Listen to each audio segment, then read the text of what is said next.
because it's fine. We should, if I'm reading this right, we are live on all 3 platforms. So, Jay, do you want to release for socials? doing that right now. Awesome. Aye, Captain. Awesome. Well, hello, everyone who's tuning in. We are live for a podcast recording. Now, hopefully, this is the second time we've tried to do one of these live. This time it should work. I did a extensive... Siri Botson. Yeah, Jay, you are going to have to move over. Okay. You really are, because... I get what you're saying. Sorry, I saw the wider shot. But so because people need to see you. I was looking at the wider shot. In my shot, I was like, I didn't see what you were in. I love you, Jay. Anyway, so right, let's get Jay. Do we appear to be live everywhere? Yep. So far, we appear to be live. So okay, nice, right. Awesome. I think Jay's giving you the link. There's also, in fact, let me boost it from our.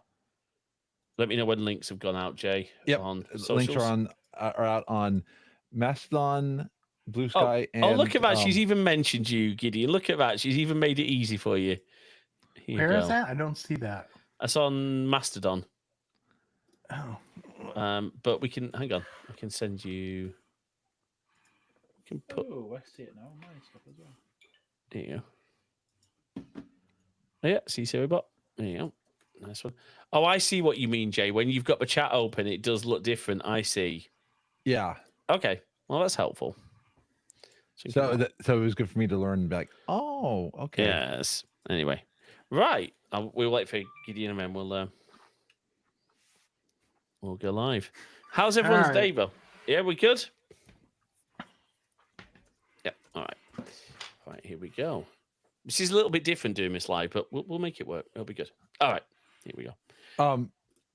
Sorry, one last thing. Yes, I have YouTube chat open because it does not show up in the live in the live chat. So it did for me. Oh, it just did. It does. It's delayed, but it does. Fair. See? All right, there you go.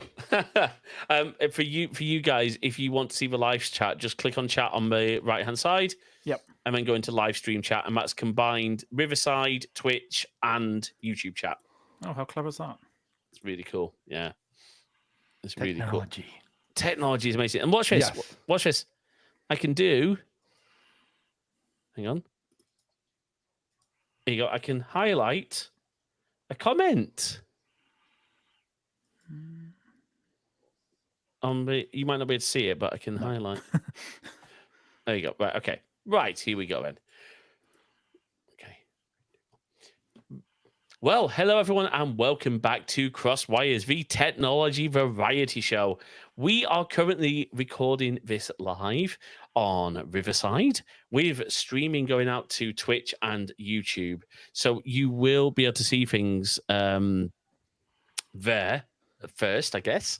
But we are, of course, going to release this as a podcast. So, probably goes as no surprise. Probably goes as no surprise, but it's about what at this point, couple of weeks after the Apple event. It's probably 2 weeks, isn't it? Yeah. 2 weeks. That should have given everyone time to have a little think and on the event, and for people who've got devices, or maybe family members have got devices, to have some thoughts and obviously things to settle, and also, of course, we've been able to install the latest versions of iOS, iPadOS, and macOS. So we've got a bit of experience on that. But let me introduce the panel, of course, without, any surprise, my beautiful co-host and fiance, Jay. How are you doing? Okay. Oh, sorry. I was using iPhone mirroring and I was playing a game on Apple Arcade. Oh, I'm doing good. The thing is, what's really, really sad is I could tell that was scripted because she was like too focused on. That would have been great if that had been a gimmick. Anyway, carry on.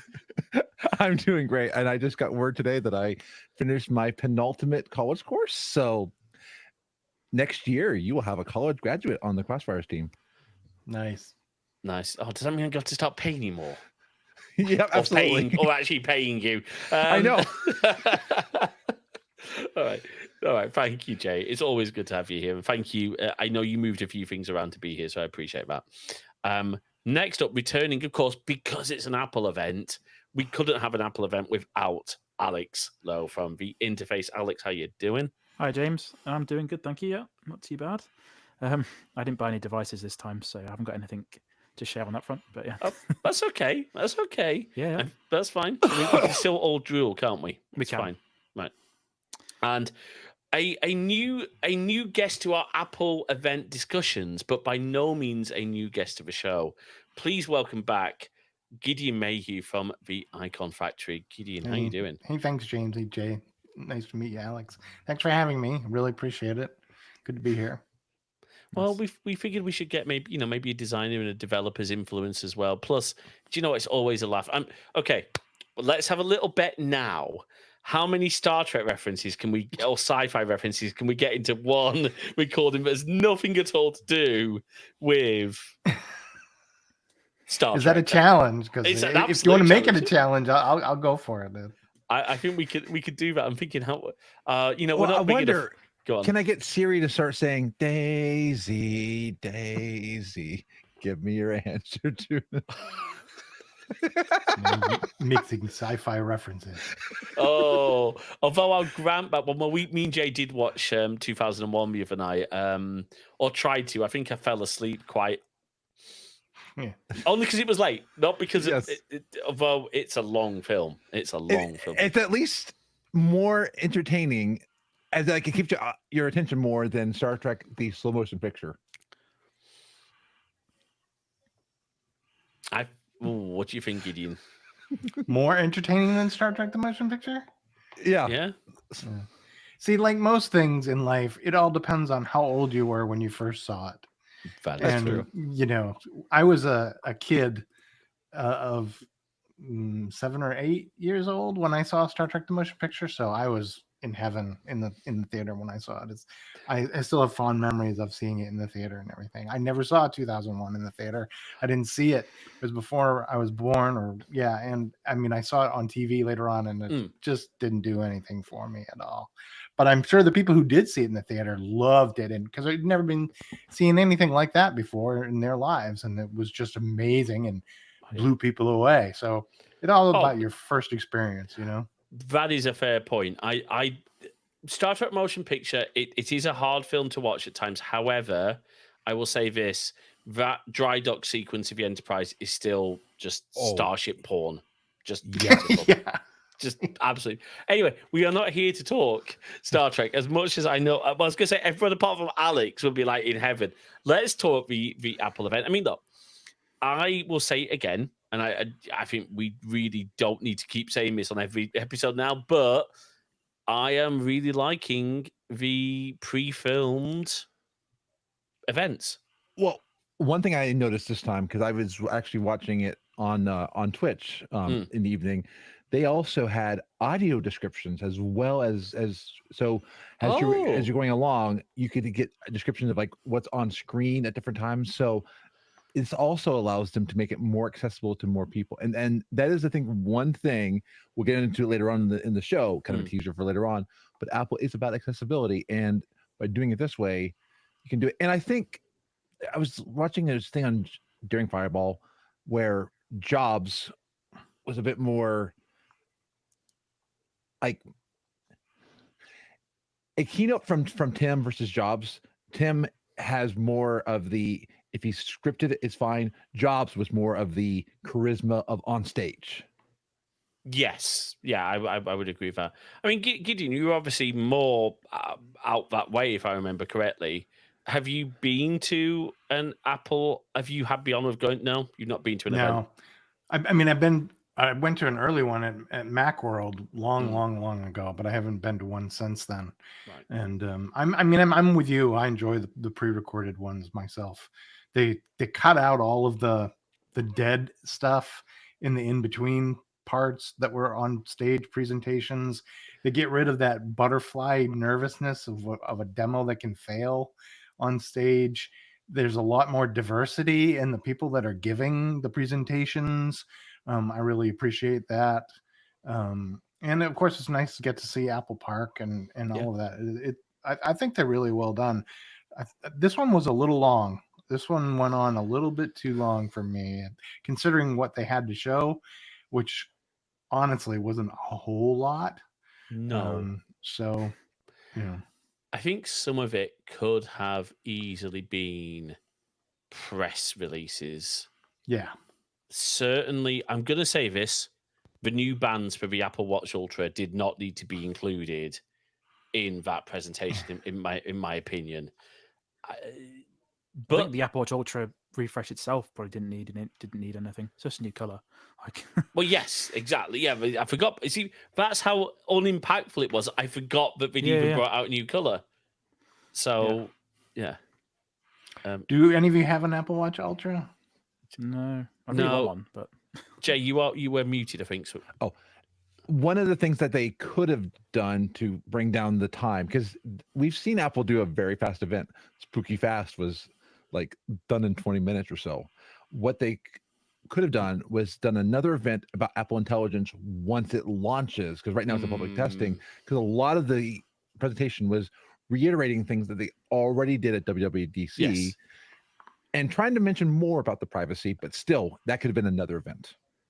Just looping back, Gideon, are you an Apple Watch Ultra user? Or No, just, I have an 8.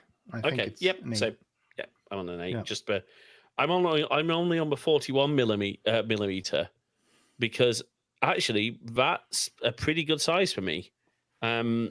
I used to when I got my first Apple Watch, I was on the bigger size. But when they increased the size of the watches, I went for this one. So I know someone who's got a Watch Ultra and may absolutely love it. But yeah, I think that's a very fair point, Jay, about Apple Intelligence because it isn't out yet. It's not. I mean, it's not out yet. They did cover a lot of it in WWDC. The only comment I would make there is remember the target audience between WWDC, which is, for us Apple nerds. I think it's far less of a press event, whereas this event is a out and out, look, realistically, this is for the press and consumers, right? And investors in general, they don't want Apple to feel like they're falling behind on the AI front. So of course they have to do everything they can to hype it, even though it's not released yet. And, I think it was more for them than it was anybody else. Agreed. It's that sort of hype, AI hype. And we will talk about Apple Intelligence a little bit more in terms of what we've seen. We've obviously now, at least for half of the audience, we at least know when it's coming to our little island. I think December. Is it December, they've said, for Apple Intelligence? So. Yes. Yeah. And they're also working on, I think I was reading more than just English, which is really good that they're trying to see it more. I have my concerns about Apple Intelligence, but we'll just save that for later. Okay, awesome. I think, look, let's, because obviously Apple went in a certain order. Let's actually start with the big, I think what's probably say the big thing. It was these, people call them the iPhone event for a reason, right? So let's talk about the 16 lineup. I mean, open forum, particularly to Gideon and Alex to start with, at least. What do you think? And obviously, is it something you considered? I mean, what are our thoughts on these two new phones? I was about to say 2 new cameras, and in a lot of ways, they are becoming more camera than phone. I mean, the camera improvements, because I do a lot of filming. I don't tend to use the iPhone for filming that much anymore, but the stuff they're doing, like I saw a video from Mr. Who's the Boss. He demoed this new audio feature where audio behind the camera can be, I don't know how they've done that, but it basically can ignore the stuff that's the other side of the phone, which is just insane. And the improvements they've made to the entry-level iPhone 16 in terms of the camera and the different things on there is just massive improvement. And yes, you might look at what is different on the new phones and think it's only a little tiny incremental upgrade for a lot of people, because I only bought the 15 last year, but I'm really impressed with the camera stuff as a person who films a lot of footage, so it's quite good. So just to be clear on that microphone thing, so effectively, if you're filming, with the back cameras, and there's noise like you breathing like this or talking, it will cut that out and just Yeah. focus on what's on the, or the other way around.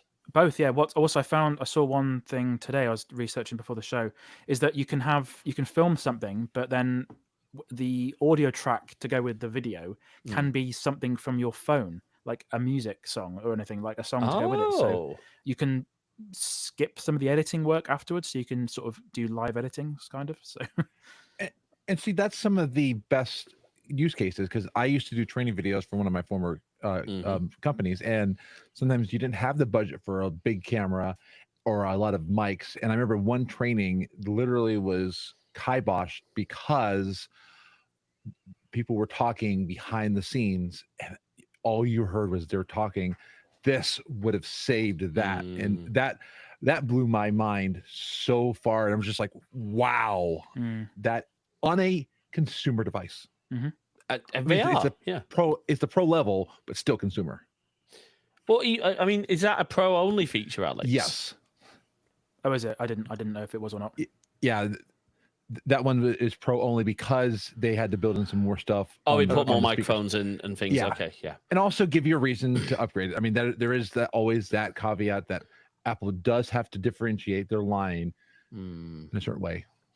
So just to go around the table, because I'm on a 15 Pro. Jay, you're on a 13 Pro. 15 Pro, I believe, Alex? Yeah. That year's gone so quick, but anyway. Oh, yeah, gosh, yeah. Gideon, what are you on? I do forget. 14, I think I have a 14 Pro Max. Yeah. Okay. And I guess Matt makes a really good point, because effectively we've got 3 generation of phone here, but aren't the latest. Now, I will say, I consistently say this, iPhones, for me, hold their value and hold their functionality a lot longer than maybe other devices I want to be careful how I'm saying this, because I don't want to turn this into an Android Apple debate, but I do think the fact that you've got this generation of phones and it's very clear what's supported on each does make the iPhone a good, Yeah. And well, I mean, for the fact that look at it, I've got your older phone, your dad's got my older phone now. Yeah. And I mean, look, and like the only thing I won't be able to get will be some of the Apple Intelligence features, which does pain a bit, but I'll get them eventually. It's that problem of not buying the latest and greatest, but still, my phone, it does what I need. So last year, I went from the iPhone 11 Pro to the 15 Pro and sold my 11 Pro on eBay for more than I thought it would get. So it still held its value, even though it was an old phone. So it would do someone quite well, and that phone will still get iOS 18, I think. Yeah, so, no, it will. It will. Yeah, absolutely. I haven't actually. Could someone just dig up what 18 is supported on while we're chatting? 10R is the oldest, I believe. Oh, okay. So that means even my mum's 10S will be supported, because that's the same generation as the 10R.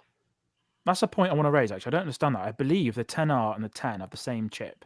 So why is the 10 not supported? Why? Yeah, why? Like, it doesn't make any sense, does it? I thought the 10R and the 10S shared the same chip, just the lower feature set. I thought it was the 10S and 10R that shared the same chip. I might be wrong. I lose track of what things they've decided to do over the years.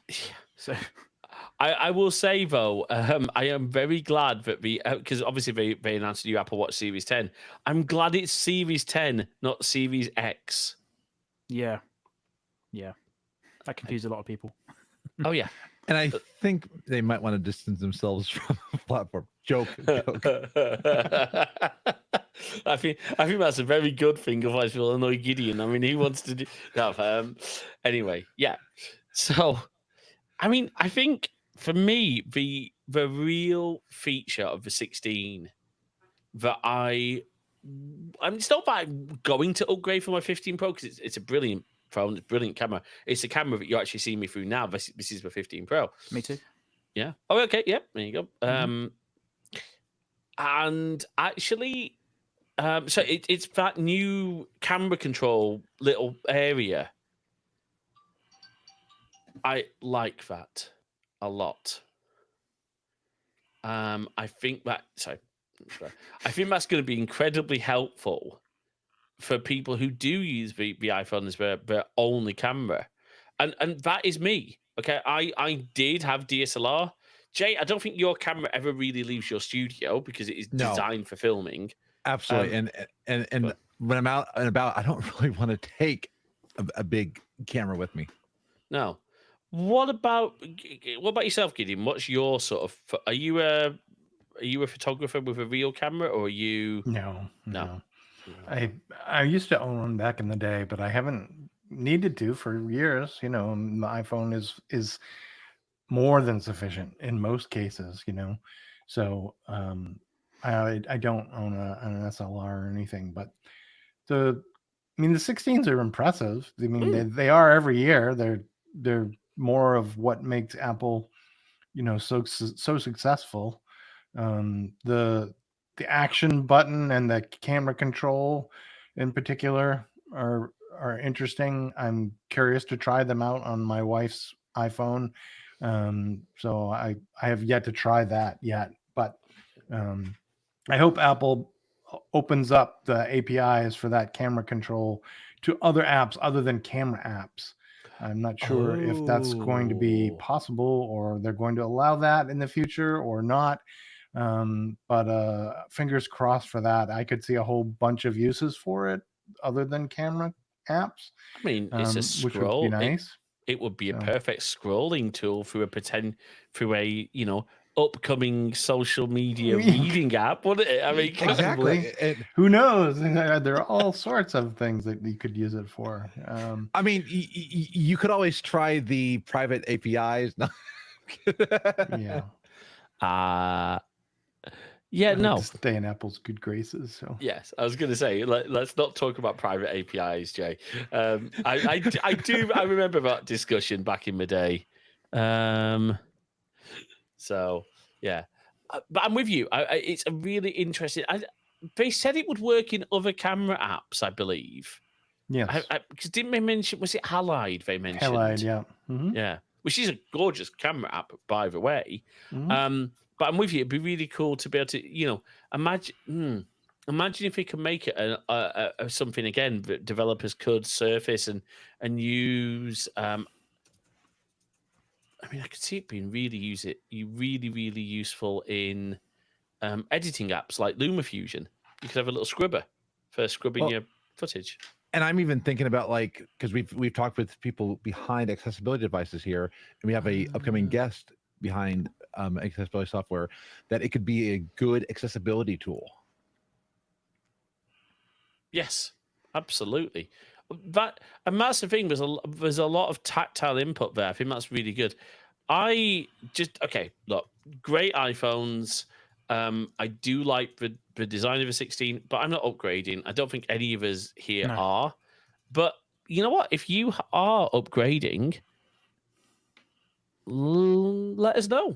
Drop us a note, podcast@crosswires.net, or if you're in the chat and you want to share your thoughts, we can bring people on from our Riverside chat, by the way. We do have that option, so if you want to join, it might be a little bit chaotic, but you're welcome to come and try. We've never tried it before, so it could go horribly wrong, but if you're in the live chat right now and you want to have your say on the iPhone 16s, just let us know, and you need to be in the Riverside chat. Crosswires.net /live show to do that. But yeah, come and join us. Anyway, you're mentioning the camera stuff. So there's quite a few YouTubers I've interviewed on my podcast that they film lots of different kinds of content. They just use their phones. That's all they use because it's just the easiest for them to use. And yeah, I can see why, because it just works really, really well. So yeah. Well, and I used to be afraid of wearing out my phone, which is why I bought this camera. And I mean, nowadays, I don't think I would. There is one caveat to using that, and James and I have discovered that. Yeah. So iPhone mirroring does not work when you have got the new camera turned on. Right. Yeah. So that morphs us nicely into, I guess. Do we before we move on to iOS 18, because that is a great segue, Jay? Shall we talk about the rest of the hardware announcements? Because there are a few more. Apple Watch Series 10, bigger screen, rounded corners, thinner, better speaker, better charging. I mean, is it? It just seems like we're on a really good trajectory with You the missed a evolution. feature. Hmm? Sleep apnea testing. Well, that isn't that coming to watchOS itself, not just. I might be wrong. I thought that was coming to watchOS, not just the new. I'm going to check that out. I think, but from a hardware point of view, I mean, Yeah, that's Series 9 onwards, I believe. Series Okay. 9 on. Okay, so fine. Okay, so I won't be able to get it, but anyone who's got a Series 9, which will include both Ultras, I believe. Yes, that's right. Right.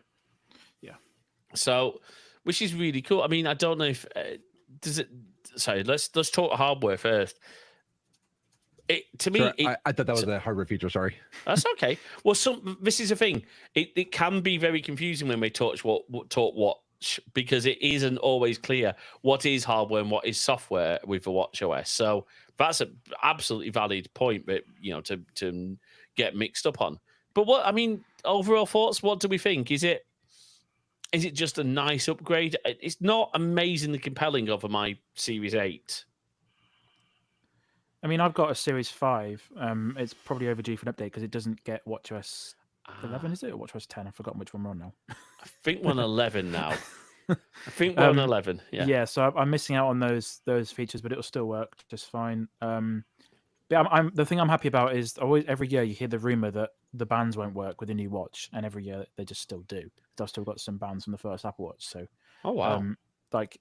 So yeah, I'm happy they still work because people invest a lot of money in different bands and things over the years. So for me, that's quite a good thing. So It'd be great if iPhone cases worked like that. Wouldn't it? yes, Just like a mod. Yeah, no, it would be nice. I mean, Yeah. I'm Mike.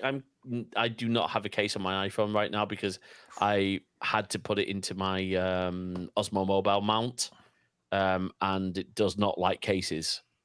So, pro tip for DJI: MagSafe.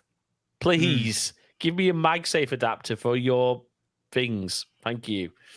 Yeah. And I think one thing to be noted is the materials. Like they're using metal on some of them, but I've been trying to do a lot more materials that are like recycled and not. Hang on. Sorry. For using metal on some of them. Oh, true. Yes. Just think about that statement for a second, Jay. That's it for using metal on some of them.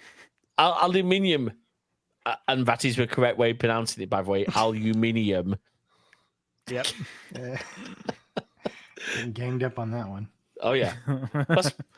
We had a president who got ganged up on this for saying it that way. Well, at least we don't have to deal with the fine woven anymore, So. Oh yes. That quietly got booted out, didn't it? Yeah.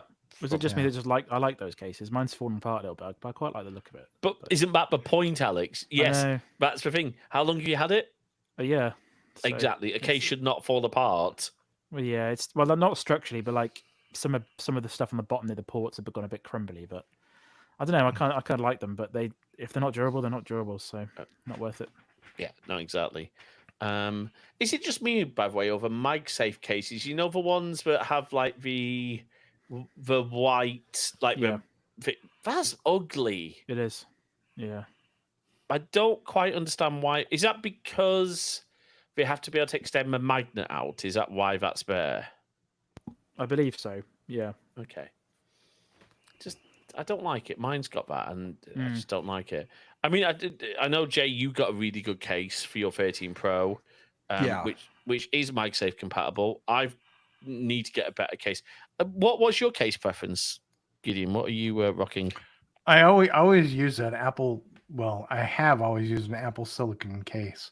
I really like it because it's slightly grippy. It doesn't slip right out of my hands. I cannot go without a case. If I just have an iPhone that's just sitting there, I will drop it. I mean, they're just so slippery, especially coming out of my pocket or something like that. I know I will drop it. Fair and point. The silicone is great for that. It gets a little lint and stuff, but it got that nice grippy feel to it and that tactile feel to it and stuff. The only thing I don't like about them is like they do fall apart. It's like they reach like this this event horizon with those cases where they're fine, and then they reach some limit, and then they just fall apart. They just start shedding pieces off of them, like huge chunks. There's an inner core of those silicon cases, and then there's the outer silicon. And when they get to that point, the silicon just starts coming off, and mine got that way like 3 weeks ago. It just started falling apart completely. I had to get a new case, but I wasn't about to spout $50 more or $40 more for a new Apple case. So I went on Amazon and got one for like $14, and I honestly can't feel the difference. Like when I'm holding it, I can't feel the difference. The only thing that isn't there is there's no Apple logo on the back. Right. So it feels like it. Hopefully it'll last just as long. But yeah, I always usually go with silicon. So I cannot go caseless. I absolutely cannot go without a case. Yeah, Jay's showing off her case, which was how much, dear? £6. So literally $6. You mean? Well, $6. Yes, $6. Yeah, $6. You haven't immigrated yet, dear. I was getting confused because I know I bought one thing in pounds and one thing in dollars. Right. So, okay. Fine. But £6 and $6 and on it 6 currency units.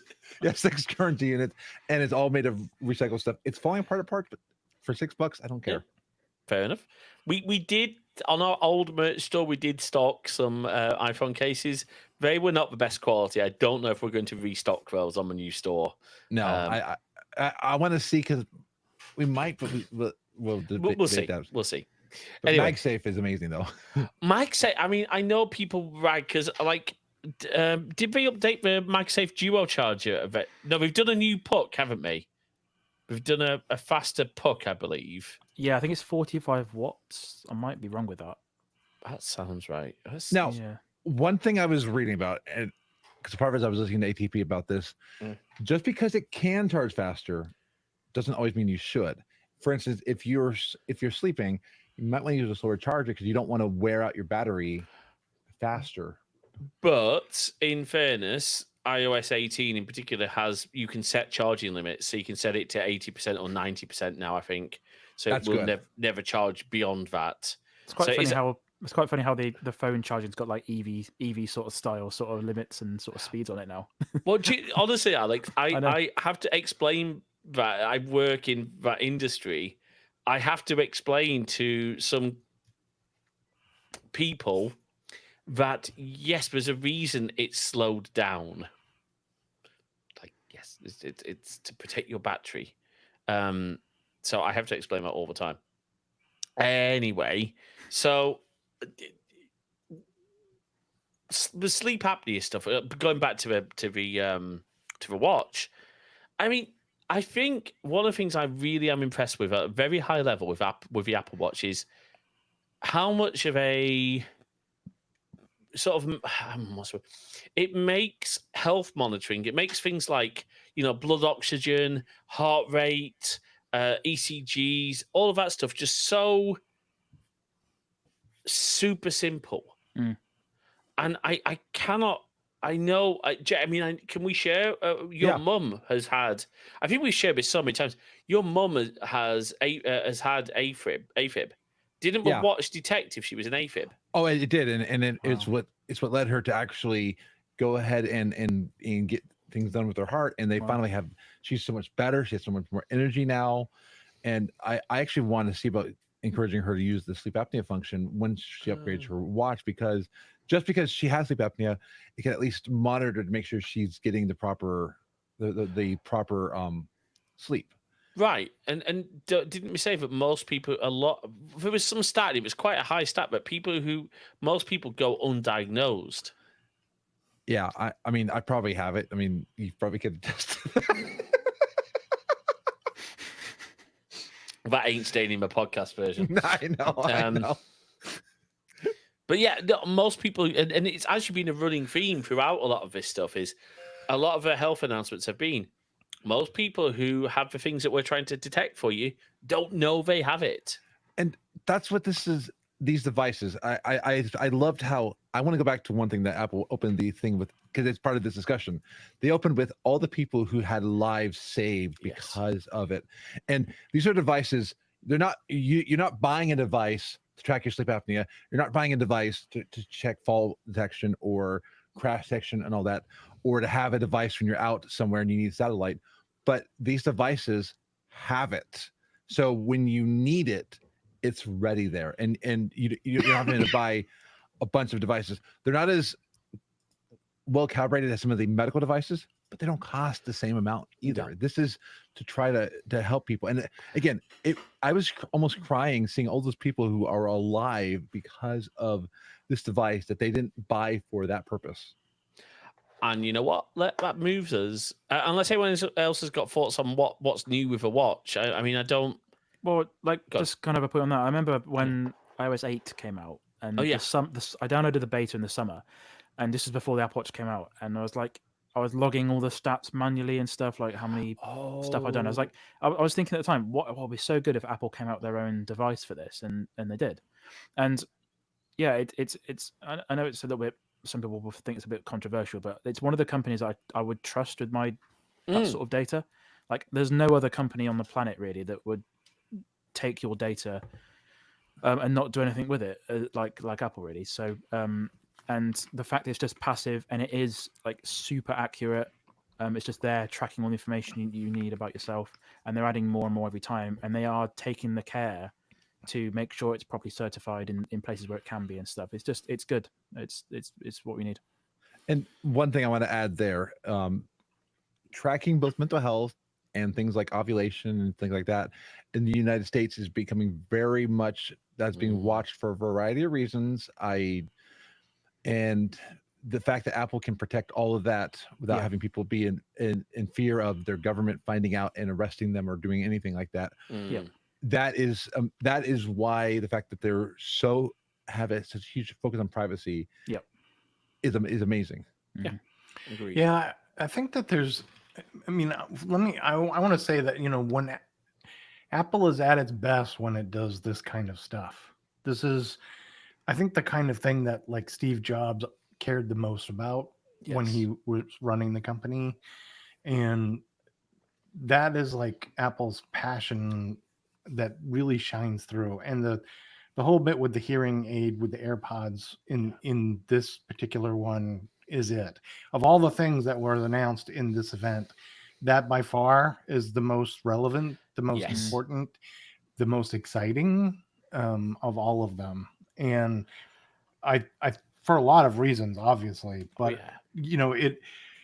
it's doing that particular announcement of, having people be able to assist their hearing with just a quote unquote simple AirPod purchase, is disruptive to that entire industry in the same way that the original iPhone was when it was first introduced.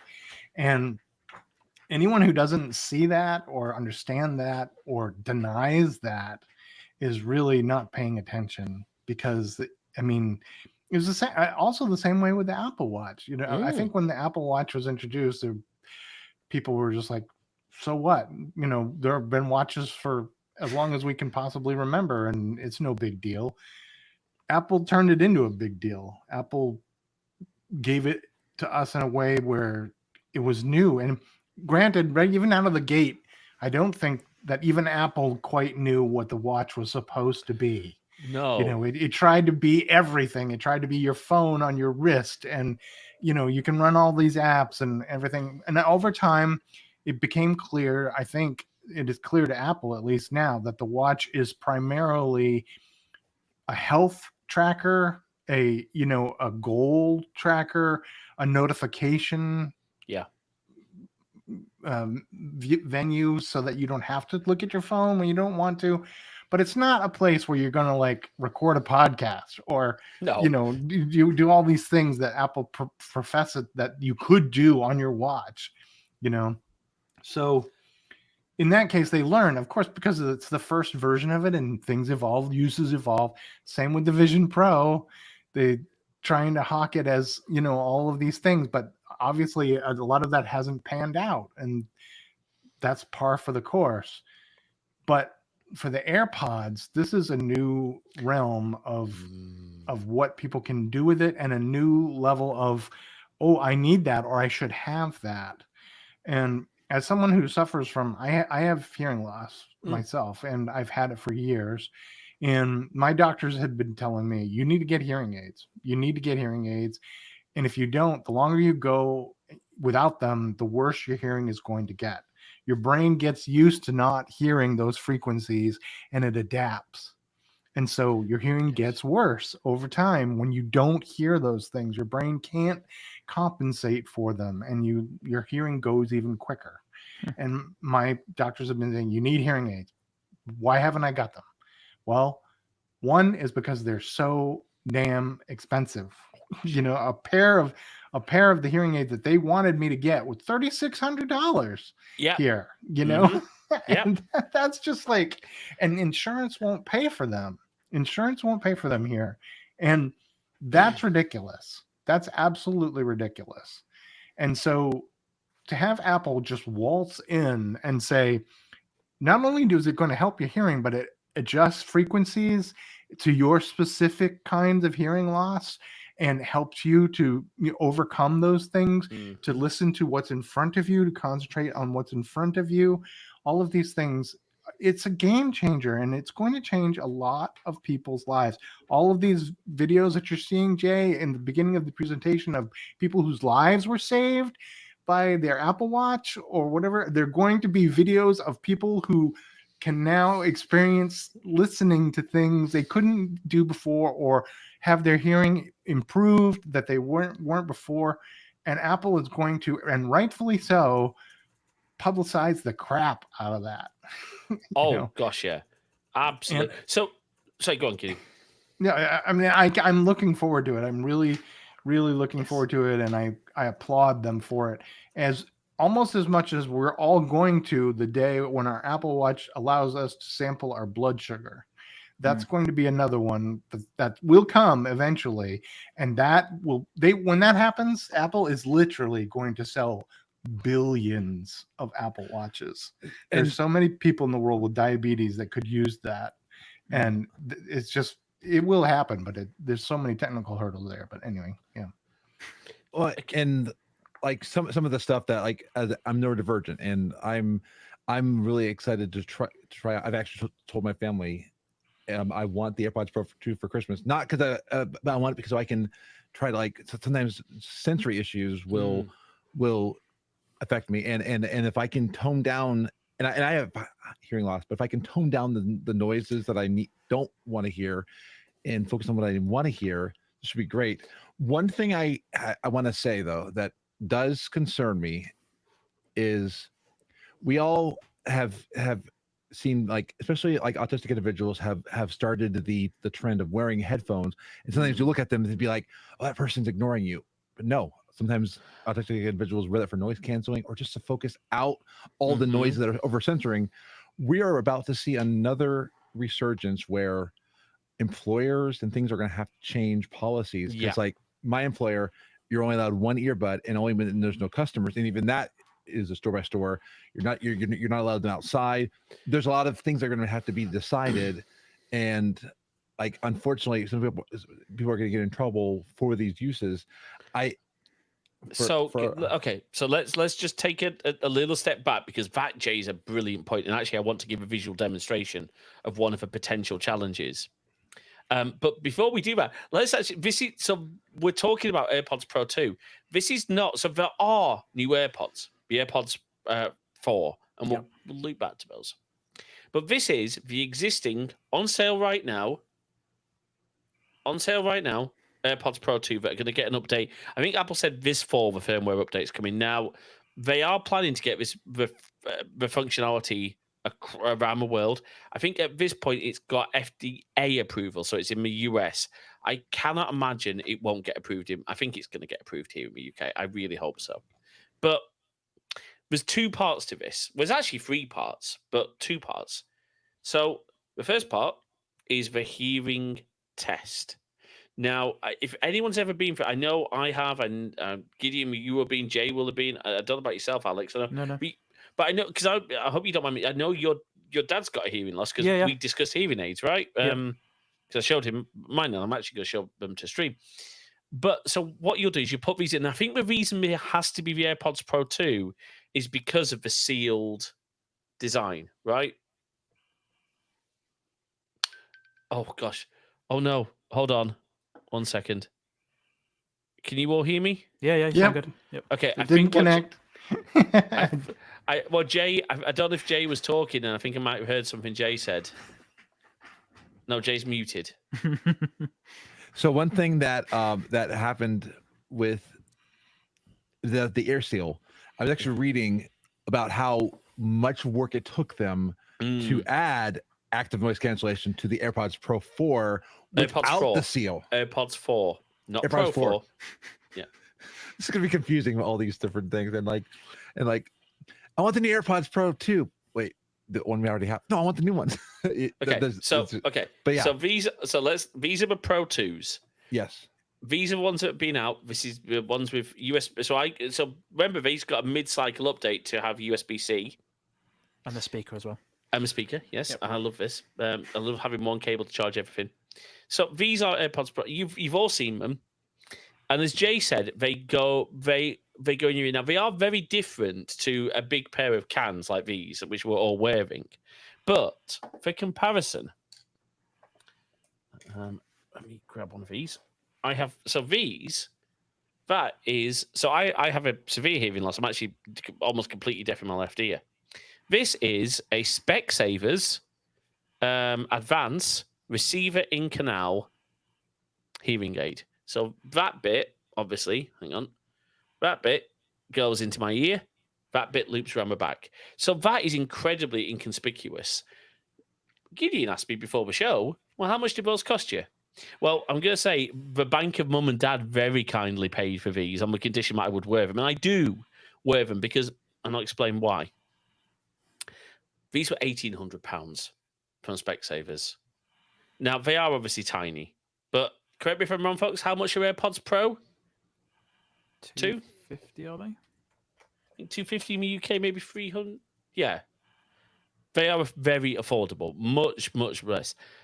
But Jay makes an excellent point, and I really hope it doesn't take away adoption, because once you've done the hearing scan, which will be, it's basically they play tones at different frequencies, and you have to tap.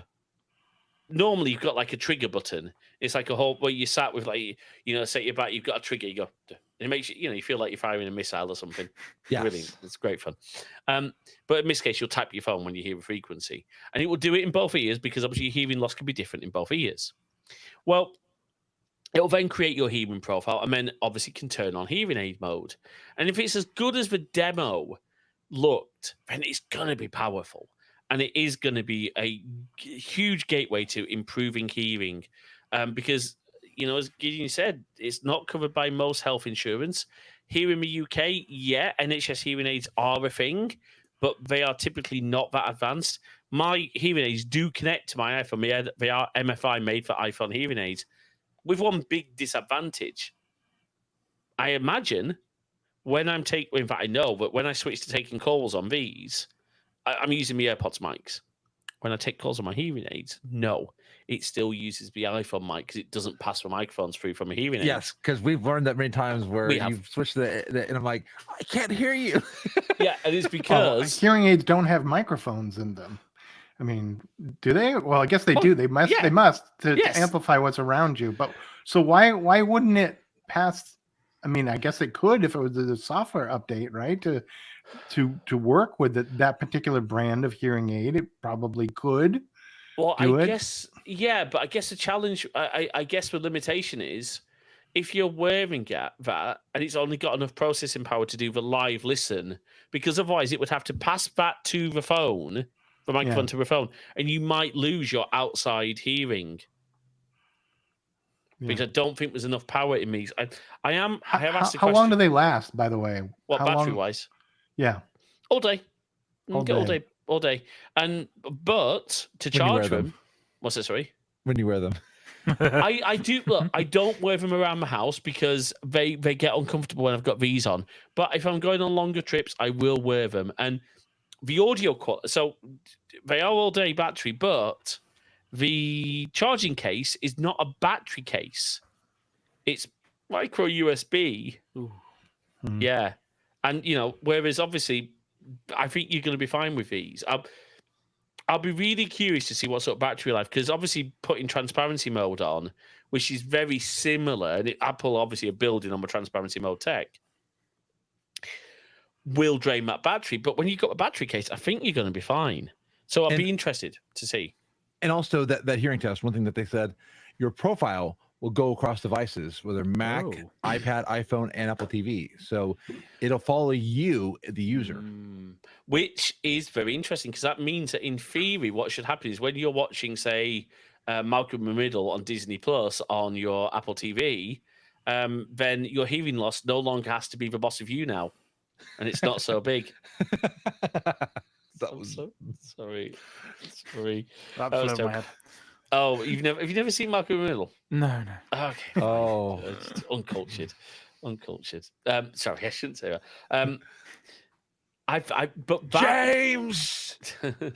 I'm sorry, Lois. That doesn't quite work. Anyway, but point is, at $250, these are going to be amazing. But the feature that I rely on, because I'm deaf completely in my left ear, my left hearing aid is not in hearing aid mode. It's in what's called cross mode. And what that does is, and it takes a while for this to get used to this when you start wearing them. They said to me when I got these, it is going to take you at least 2 to 3 months, if not more, to get used to this. But what it does is it takes the microphone from the left hearing aid and sends it over to the right. I don't know whether or not the AirPods Pro hearing aid feature is going to be able to replicate that. I'm going to say possibly it will, because this is a quick tangent. I went and did an Apple Vision Pro test, and they had thought about eyes, eye tracking. So my guess is if they were thinking about that on Vision Pro, I'm going to hope, this is speculation, that they have the same forethought for the hearing aid. It will be interesting, but there's something that they mentioned in the event. They said affordable and high quality, but one thing my hearing aids, so podcasts, fine. Audiobooks, fine. I can play the media through them. And it does make you look like a little bit of a secret agent when you're wearing rigs, receiving canals. But Canada do look cool.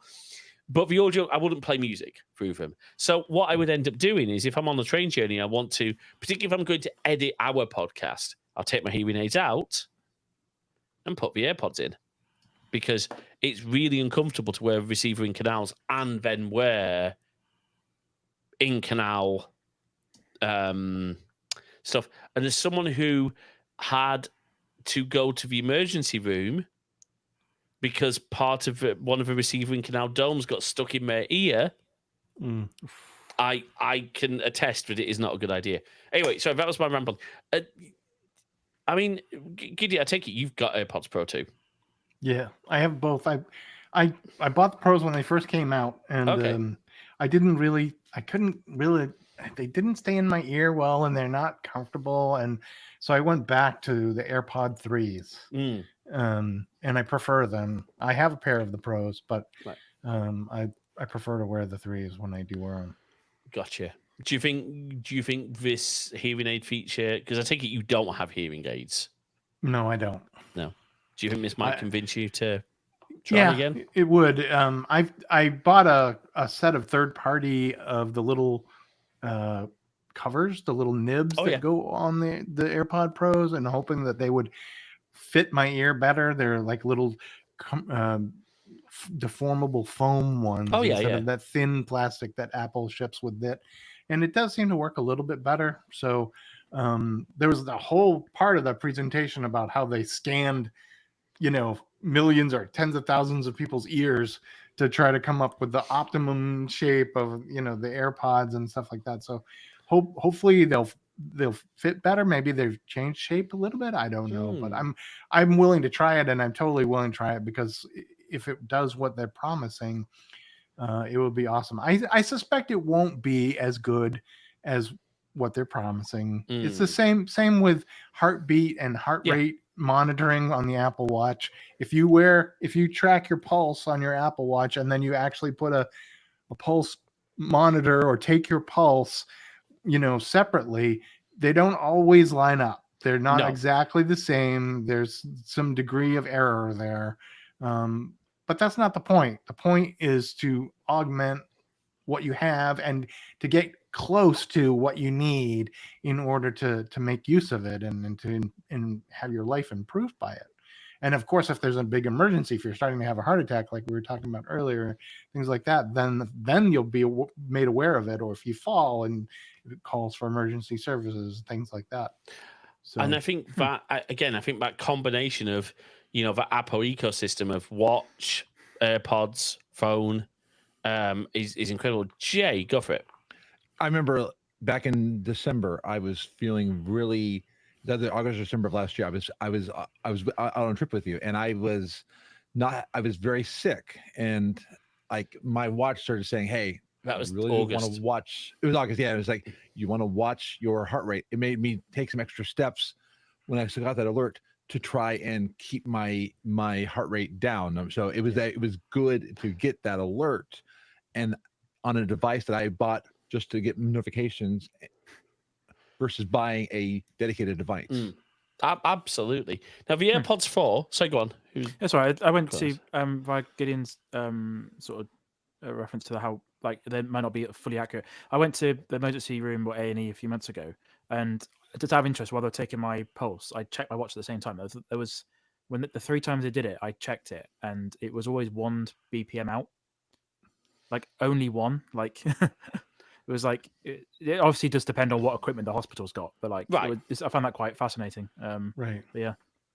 I'd be really interested in how the blood oximeter works compared with one of the ones they put on your finger.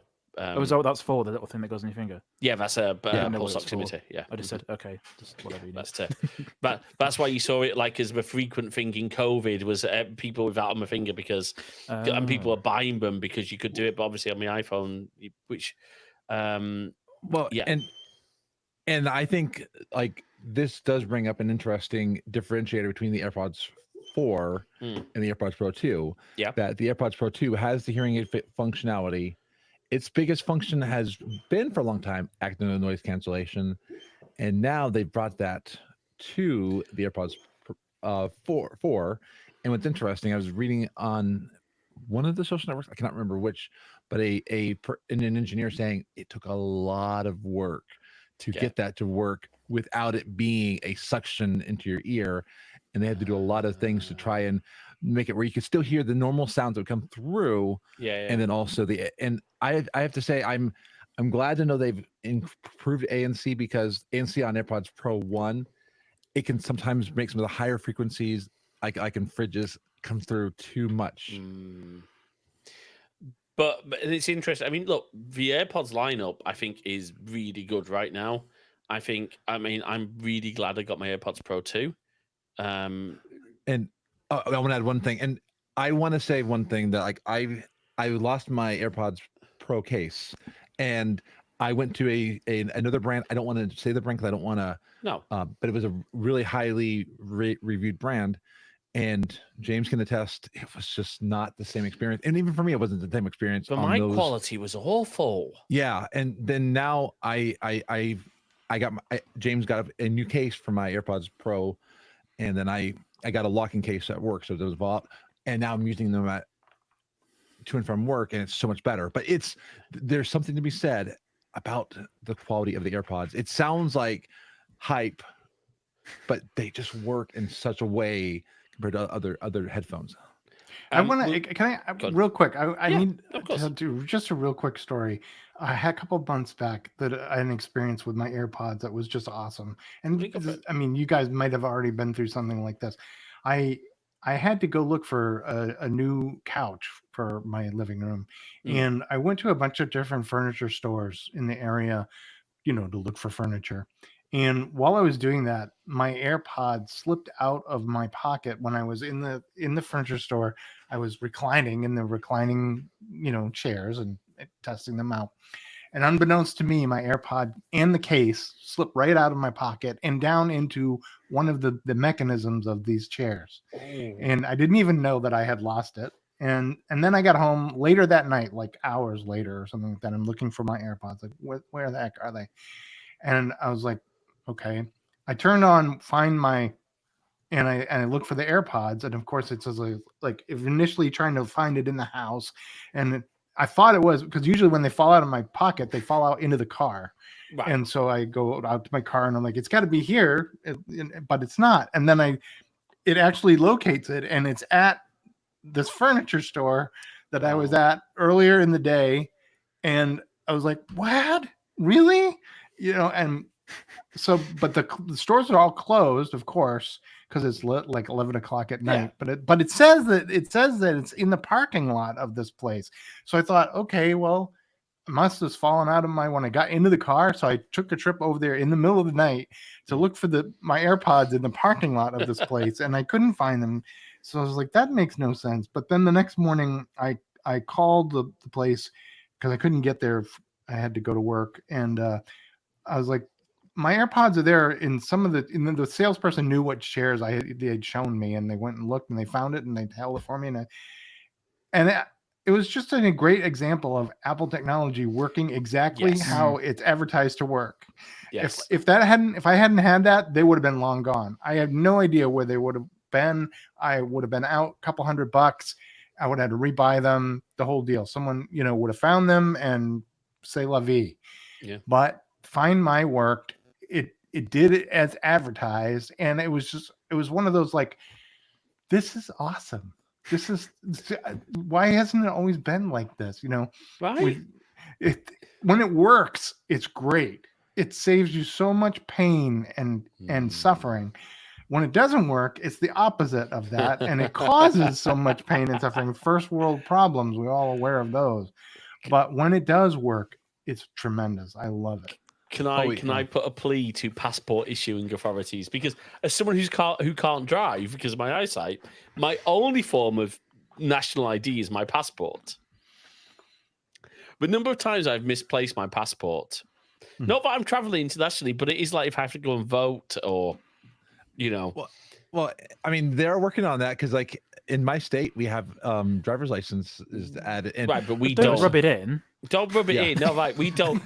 Jay, we barely have there's one NHS trust that has healthcare you had records. COVID contact exposure. My state never even had COVID-19 contact exposure added in. Whoa! Wow. I mean, of all the things to be like, no. Actually, I need to. Okay, so there is one thing. But I would really love to see, because of my eyesight, because I am registered disabled, I do have a disabled person's bus pass, which means I can ride any bus in the UK, in England at least, for free.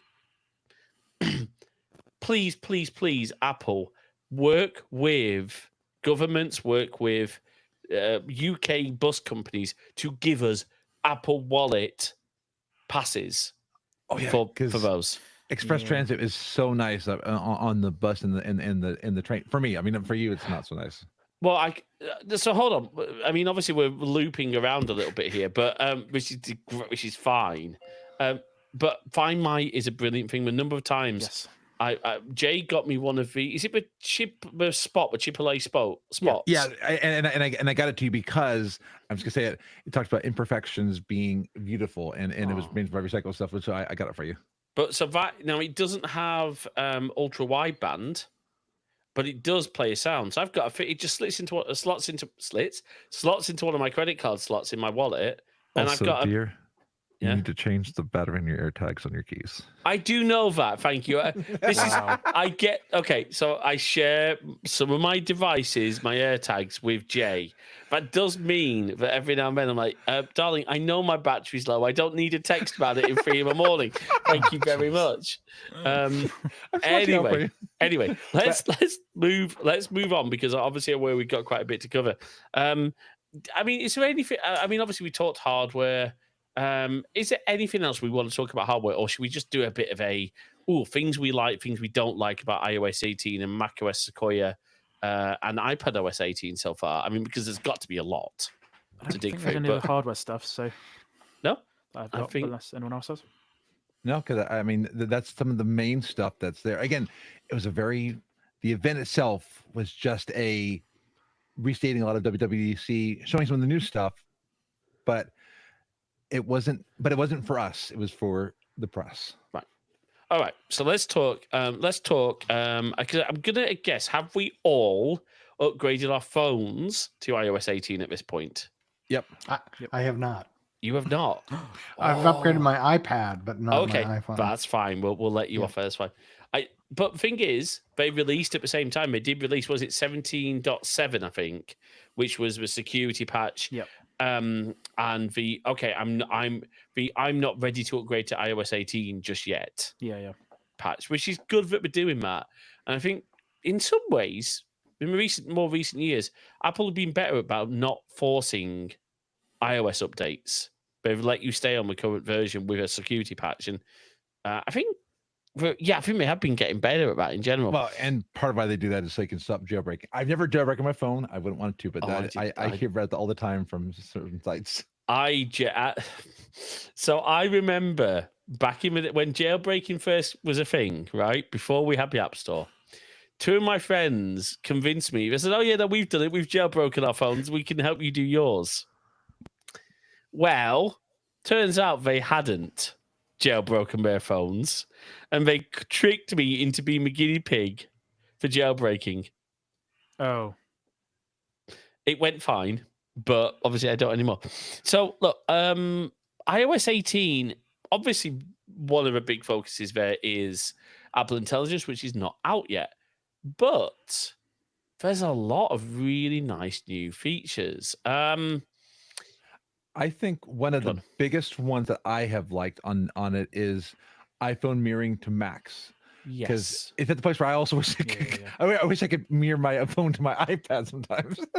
But at least with on my Mac, not all apps work with it. Like TikTok, for instance, I'm having trouble with some of the video editing there. But I mean, that's probably just good. But it's amazing how many things are there, and like your notifications are now synced from your iPhone to your Mac. And for the most part, it is really cool. And I learned for anybody who's like me and does not have a magic mouse or a trackpad, hold down Shift. You can do horizontal scrolling. Oh, okay. That's helpful. I have wanted that feature I'm very unimaginative when it comes to wanting feature requests for the operating systems. I get surprised every time they bring out stuff because I can't think of what I'd want.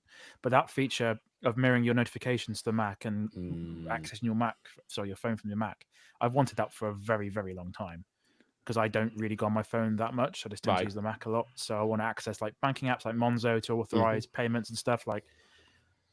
Yeah, that's my top one feature, I think. Just like Jay. So. And it really feels so fluid. Like I've been using it. Yeah. And again, only a few times. Again, TikTok being an example, I have to go to my phone, but otherwise, I've actually been messaging sometimes, and I even had an app that I had a Mac subscription for. I uninstalled the Mac app. And I just use my iPhone for it because it's like I don't need to pay extra. My only criticism with it is that it requires I think the phone, even though they're on the same Wi-Fi network, it requires Bluetooth. Because I leave my phone in where I am now and go in the bedroom, and my MacBook won't connect to my phone because it's technically too far away for Bluetooth to work. So even though we're on the same Wi-Fi network, I'd rather do local network like Layer 2 Discovery rather than kind of like it does with Sidecar. Yeah. But again, that makes sense to an extent when you maybe don't have a infrastructure-based Wi-Fi for whatever reason. Yeah.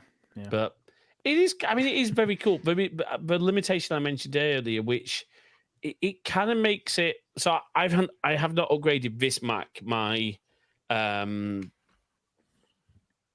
Mini, to Sequoia yet because it's my production machine for streaming. Jay braved it. But there are I've run into an issue or two, so you've run into exactly. I know that all the audio apps work, but it's our streaming software that when we're not using Riverside has a few glitches which the developers are aware of and are working on. Actually, and I'm going to put a play out this, and I think Gideon will appreciate this. Okay. When software is in beta, as in public beta, please remember that the developers didn't get that software they have not had it much longer than you have. Do not scream at your favorite software developers for not getting their apps ready for I was macOS. wondering why Tapestry wasn't working on iOS 18, Gideon. Come on. Yeah. There might be a problem with even saying that, Jay, since it's not out yet. No, not at all. That happens. Like it's one thing having a consumery type of thing like iOS, and people just don't understand how things are made. But off topic, like Ubiquiti added, like we discuss Ubiquitis now and again. They added a very major feature. They added third-party support for cameras, which is quite a technical achievement. Oh yeah. But it was in beta. They said it was in beta, and the first thing that these people do, and bear in mind that it's an IT-focused community, you'd expect them to have some sort of level of knowledge. They just whinge saying, "Oh, these cameras aren't working. This camera's not working," and there's a very large amount of devices to support of different operating systems and stuff, and just the very first thing they say is these don't work, these don't work, these don't work. What's going on? Well, it's beta, like you said. So Exactly. And I mean, just like in retail, I think anybody who hassles a developer should probably have to spend a week working on that as a developer, or even their support agent. There you go, Gideon. That's how you can get more support staff for Icon Factory. Recruit the people who run iOS betas. Look, but it's really funny you mentioned that. Alex, as a quick side note, did you see the new Flex 2.5G that got released? I did. Looks good. A good price as well. Very good price. Anyway, yeah. We'll that actually got. There you go. We're going to make sure we get the plug-in. I warned Jay not to do this too much, but I'll do it now. UI chat, Ubiquiti podcast. So I won't honey, say too say much. it, I won't say too much, but we're recording a very, very special episode on Thursday with a very, very special guest. So we'll have to see who that is next week, probably when it comes out. But yeah, okay. That's what I'm going to say. All right. Well, we'll check that out. Awesome. Yeah. Make sure you subscribe, folks. Gideon, there's one thing I wanted to ask you about on the whole iPad because one of the big things this time around has been the icon customization, the dark mode, and the tinting. Yeah. So I want to, because obviously Icon Factory, you've probably seen the Icon Factories work on a lot more apps than just your own, right? Yeah. Yep. We do tons of icons for developers and companies, and so yeah, I mean the icon customization in iOS 18 is, I mean, for me, it's one of the most exciting parts of it. I know it's, for most people, it's probably just an afterthought or something like that, but I've always wanted more customization of icons in iOS. Not so much the tinting. The tinting really just doesn't do anything for me. It's really, I can understand it from a point of view of like accessibility. Yeah. For someone who may find it easier to look at than on a bevy of brightly colorful icons that are all in your face. But overall, the tinting is not as great as large icons with no, being able to turn off the labeling on the app grid in iOS, and then finally, thank goodness, to be able to put them wherever you want, not have to have them fall into this grid and have them always take up the least amount of space. You can arrange the icons on the home screen the way that you want. You can put the widgets where you want for the most part. Anyway. Well, and like if you have a photo of a loved one or an amazing wallpaper from Wallaroo on your desktop, you can arrange it. You can arrange your icons around that. Exactly. Around that gorgeous Christopher Pike image. Just put all the icons around his head. Yeah. Exactly. So that gives people a whole lot more ways to customize and make their phone their own, which is good. And it makes it their home domain. Like I will say, I find I'm less stressed when I look at my home screen now because I do tint, because all the colors were stressing me out. Now it's much easier for me. Right. So then the question from a practical level, because obviously now there's the light mode, there's the dark mode. Now, do you as a developer designer can you specify which is which, or does Apple just figure it Yes. out? No, Okay. if you don't specify the iOS will do it for you. Right. It'll calculate it based on what's available for the app, which in a lot of cases is not awesome. So, we really suggest that you either hire someone like us to do, customized versions of your app icon that are optimized for both light and dark and now tinted, and to get the most out of your app icon, which it's like anything that's gone before. Apple is so strange in some ways because for many, many years we had to create over a dozen different size variants of icons for iOS apps. You had to create the ones all the way down to the list views in iOS, like when you do a search and things, so that they look great, and all of the various sizes in between. Now we don't have to do that. The OS uses the large 1024 version of the icon, and it creates all of those variants for you. They won't look as crisp as possible, obviously, in all instances, but it's a lot less work. Right. So in that way, it's a good thing. It's makes it more attainable for individual developers because they can do it more on their own. That's not good for us as a company that designs them, but it is good for us in that it saves us time when we're doing them as well. We can concentrate on the design and not the production of them, and which is a welcome change. So quick question on the tinted ones. I mean, Jay, we'll come to you. On the tinted ones, again, is that something? Do you provide so say for example, you've got an icon that in normal mode is really colorful, detailed. I mean, obviously, the dark mode is maybe the inverse of that, or however you want to design it. From a tint, do Apple allow you to provide effectively like a monotone version that can just be tinted, or how does that? Yes, what it does is what you provide is you provide a grayscale version of your app icon, and the OS overlays the particular tint with opacity and hue on top of that. So the problem comes in is if your app icon has a lot of colors, some of those colors, when you flatten them to grayscale, those colors will flatten out in the image, and so you can't tell where one tonal area is versus another. Gotcha. And so when they get toned with a single color, it just blends and it all gets muddy. So you have to increase the contrast. You have to bring out areas in the icon that you want to be visible in the tinted version. You can't just use a straight grayscale version in most cases. It won't work. That's what I was thinking, because I did try tinting, and a good portion of my icons look bad, right? Yeah, they really did. Yeah, they do. Until developers go through and do a pass on their stuff, they probably will not look great. So. Yeah, Jay, you had a point. No, you actually answered my question. There we go. See, and like I said, what I like is that it lets you, again, make it your own, where you feel ownership of this device. And that is true. And here's an interesting idea, because I've been reading some discussion about this. Yeah. Would Steve Jobs have allowed stuff like this? Oh. All right, open it up. I think that's a very good question. Alex, what do you reckon? Is this something Steve would have allowed, or is this a no way, Jose? Yeah, probably not.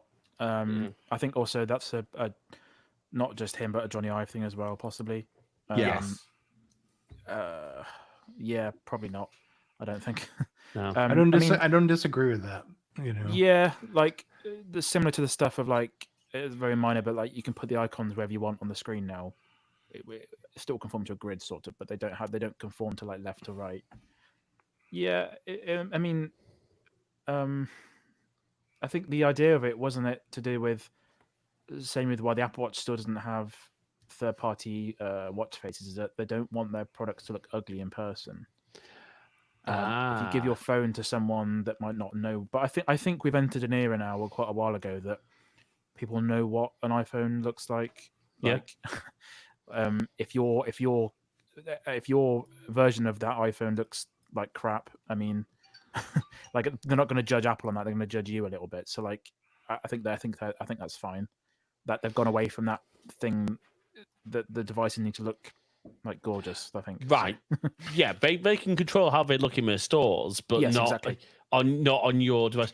But the nice thing is, even with the customization of the home screens, you've still got the settings are always going to be the same, right? Your settings screen is going to be identical between one iPhone users another, which is great for tech support. Yes, that's what I was thinking of. Yeah. And speaking of tech support, good segue. Yeah, there is, and I love it. There's the ability to now share your screen with there's the ability to when someone's sharing a screen, be able to take control of the screen. And we've even testing out. You can draw stuff, and you can even do it in tandem. But it is so much nicer, and it's going to make tech support. I'm going to remind my fiance to silence her alarms. I did silence it. These are critical alerts. These are my medicine. Okay, so fine. Critical alerts always. I know. I'm winding you up. That was a feature in, I think, 17. Anyway, but what was I going to say? The support stuff. So me and Jay tried it out on, I think it was on your iPad. And yeah, so before you take control, you can actually tap to point at things. You can circle things in the screen sharing without taking control. When you take control, you do take control. But what's very clever is that if the other person starts controlling, you don't have that thing that you've had, and I've had, even with our really wonderful tool set with Ninja One with Splash Top and also Ninja Remote. There can be times where you battle for control with a person. One of our clients calls it, "Let me drive now." I'm like, okay. Yeah. Whereas on the screen sharing on iPadOS and iOS, actually what happens is it gives priority to the person whose device it is. And it will say, Jay is controlling. She's not. I mean, you know what I mean. Yeah. And like I've seen that on Android for a while, and that is a nice feature. In fact, I think something we might want to look into. Anyway, but it is nice, and I think this was a feature though not built for consumers, probably built by Apple support technicians.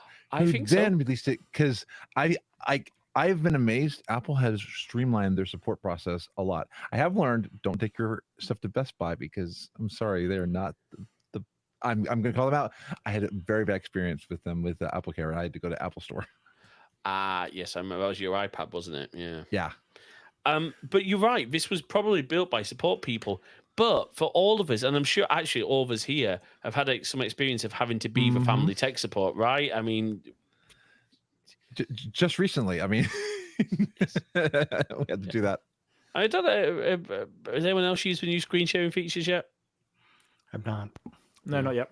No, they are really good, and we'll be using them a lot. There is one thing in iOS 18 I want to open up for a little bit of discussion because there's so much stuff. There's two things that I really am excited about, and my dog and Gideon's dog agrees. There you go. I don't know about which one yet, so maybe if we get a response to. So the first one, which, actually, no, I'll look back to something. Passwords, the new Passwords app. Now, I know me and Jay are 1Password users. Alex, you're not, and I know you were really excited about this app. Yeah, it's awesome. I'm glad to say it's because my iPad Pro is an iPad Pro 10.5. Right. It doesn't have iOS 18, but actually the syncing is still working, which is really good. Oh, because it's still iCloud keychain based. Yeah. So thankfully, for the foreseeable, that is actually working nice. No, it's good. Passwords, it's replaced the keychain app, that legacy thing from macOS 10 back in ages ago. It's like a really old app that's been part of macOS, hasn't it? You mean keychain access? Yeah. So they've replaced that with Passwords. It's got support for all sorts of stuff. And one quite nice feature is, I think I noticed it. It was, I noticed that, imagine if you're putting a username and password in and then the two-factor code. If you're on a Mac with a Touch ID, you'd have to put the Touch ID for every single one of those, all three of those actions. All right. Now you just do Touch ID for the first one, And if the It'll do. password, like Gmail, is a separate screen, it Yeah. now just requires a click. So Oh, they've that's removed cool. some of that interaction, which is quite good. So there's some nice features with it. It works well. So There is one feature which I think Jay's maybe about to mention. that I don't think was in iOS 17. So, for instance, we have an app to a Golden Arches store that I signed up for using an Apple ID. I didn't think about the fact that I was going to share it with him.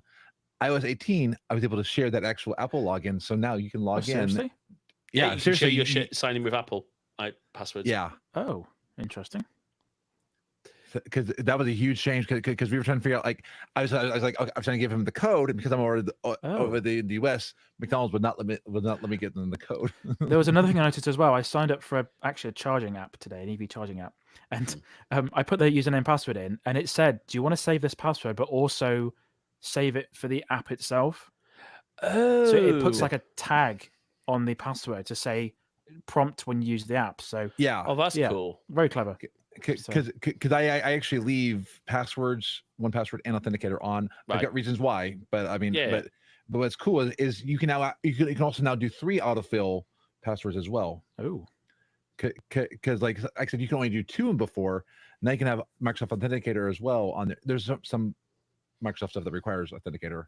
Oh, gotcha. Okay. But yeah, you can now do Cool. 3 apps versus just 2. So I've got password, 1Password, and Authenticator. So they're making a lot of changes to it. And I even noticed when I was looking at my mom's password app, it was so smooth for her to migrate from the password setting to the password app. I like how smooth. If someone's moving from something else, you can import a CSV of your passwords into the password app, which is a great thing. And that app is now on Windows as well. So yes, now that is going to make, honestly, I'm a huge 1Password fan. There's a reason I use 1Password. Platform, yeah. Well, exactly, the platform. Hello, welcome on in. There we go. Thank you, Jay, for chatting. Perfect. So, I'm a huge 1Password fan, and there will always be reasons. For me, one of the big things is it has really good cross-platform, cross-browser support, passkey support across more than just Mac and Windows. Okay, but also for me, server admin for a lot of our infrastructure, the SSH key stuff, right? Yeah. But Gideon, I assume, being a Mac user for a long time and a developer, I'm gonna assume you're a 1Password user. You're muted. Oh, hold on. You're muted on Riverside.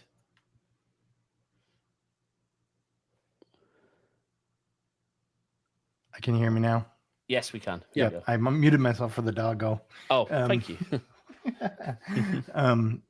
Yeah, I was a 1Password user for a long time, many years, and then a few years back I switched to Apple Passwords. It just became too much of a headache to manage stuff, and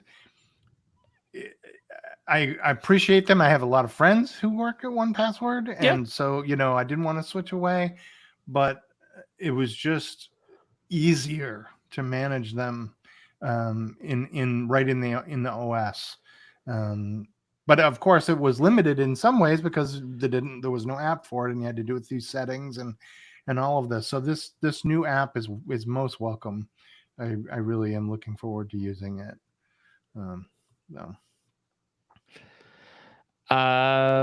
Okay. So there's a comment in our chat, and I have to show this. I have to put this on air. This is from Bacon Masher 56, and I have to put this on air because I think we just need to.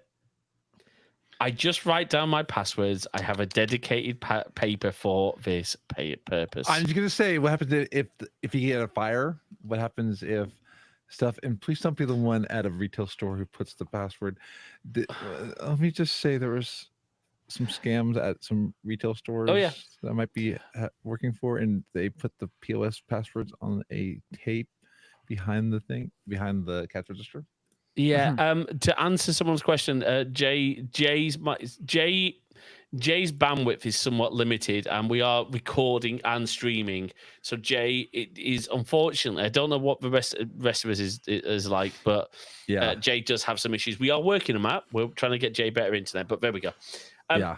But it is really interesting to see the number of people who are migrating from not just 1Password, but things like Bitwarden, Dashlane, and other tools. But Please migrate from LastPass. oh gosh, yeah, please. But the fact that this is now on Mac, that has absolutely happened. That has absolutely. But trust me, I've seen passwords written down in some very silly places. Oh yeah. But the fact that Apple have made this passwords app available on Windows, on Mac, on iOS, actually for one of my clients, this is once I get them upgraded to iOS 18, this is going to be a huge boom for them. I was going to try and get them running on 1Password, and again, 1Password sharing in the passwords app, and because we've made it so easy, you've got your one-time passwords, you've got your passkeys, you've got your passwords. But because you can do sharing groups, it is so much easier to do. But there are going to be cases where, from an organization point of view, you want auditing, you want things like that. And that's where tools like 1Password still very much have a home. And I think we've seen that very clearly, that particularly 1Password have pivoted more to the business and enterprise world of features. And I think that's good. And honestly, I'm just glad to be able to have something that I can recommend to people. Yeah. Especially on the Apple ecosystem. It would be a dream to be able to have an Android app for this, but I don't see that happening. But I can't see Apple doing it. I can't. No, I can't. I just want to get people off of Google Chrome passwords manager. Oh gosh. Well, the thing is, any browser-based password manager has a inherent flaw. It's tied to that browser, right? Yeah. Okay. But because obviously we've all got a version of iOS 18, including iPadOS 18. Has anybody tried is it Math? It's not, what's it called? Math Script? No. Yeah, Math Notes. I actually did try it out. It's pretty cool that like you can write down. You have to make sure that you write it in a particular way. It was trying to ask me what some of my numbers were, but you can write it down, and then it'll try to mimic the answer to be like your writing. And I'm trying to. I know they were talking about simplified script as well. I don't know if that's something in there is yet, but it is still pretty cool to be able to write out the math and see what it's saying. Yeah. Has anyone else played with it yet? Yeah, we played with it. I'm not very good at that sort of stuff, so I didn't understand what things to ask it. But okay.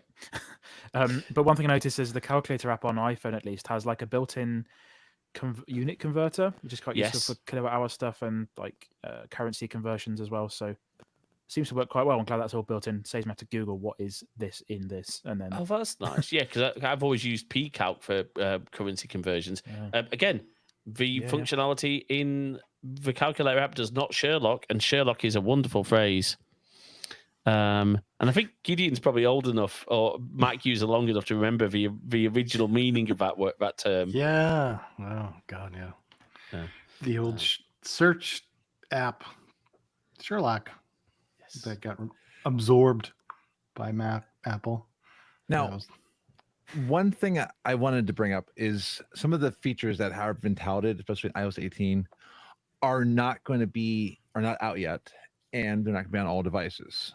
So I think one of the big features of it is the promise of Apple Intelligence.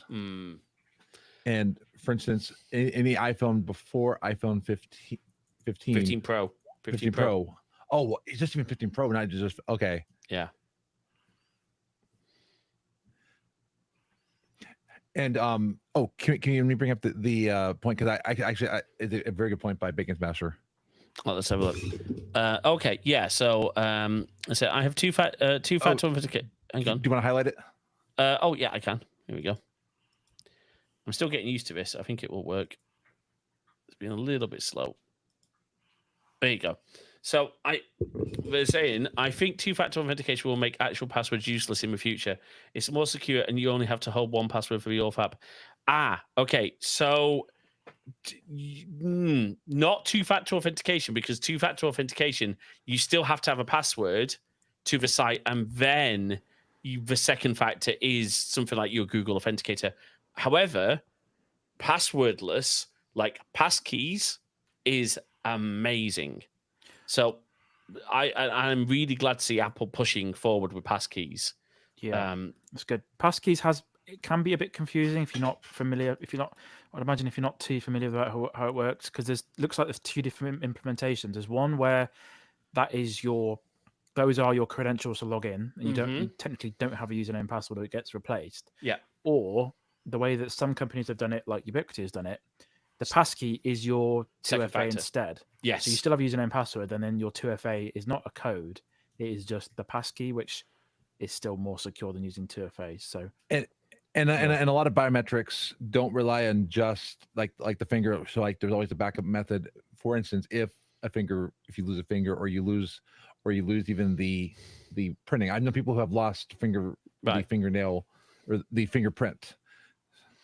But it is, yeah, Alex is right. There are certain apps like UI account, they are requiring full standard username and password, and then they allow a security key, which can be a passkey, to be your second factor. Fastmail used to be like that. Fastmail used to be passkey as a second factor.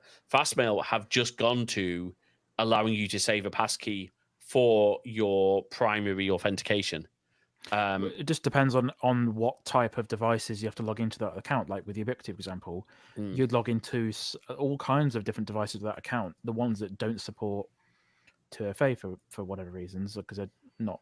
Yeah, so you have to have a code sent that way. You couldn't use passkeys in those situations. So it just depends. Give me an example where that wouldn't be the case. The OS of the actual machine itself. But wouldn't you, when you log in to that? Yeah.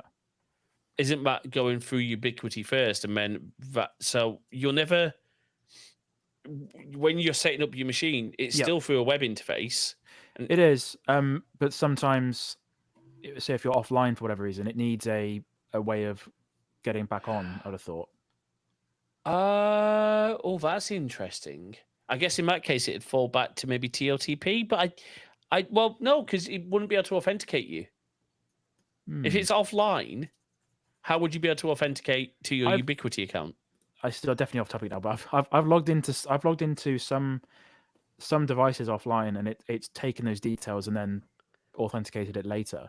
Okay. And then also, like, if you've got older software that don't know what to do with biometrics, potentially as well. My fallback is email. So right. Okay. Yeah. Anyway, sorry. It's a good. But passkeys are slowly rolling out. They are really cool. Yeah. I want to see more places use them. I think they are a brilliant thing. I am hoping one day that my work will use them, because it would make things so much faster for me at work. Literally, just scan a code on my phone, be end, not having to type in all this stuff. Well, that's a beautiful thing about passkeys. Even if you're using them on a device where you don't have a passkey store, you can scan the QR code from a device where your passkeys are stored, and it should then log you in. I've had a few issues with it, but it does work.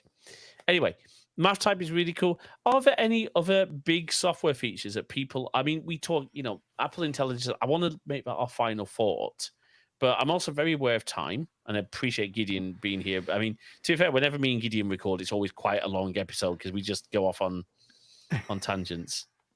I'm impressed. I have a question. I want to ask you guys what you think of the...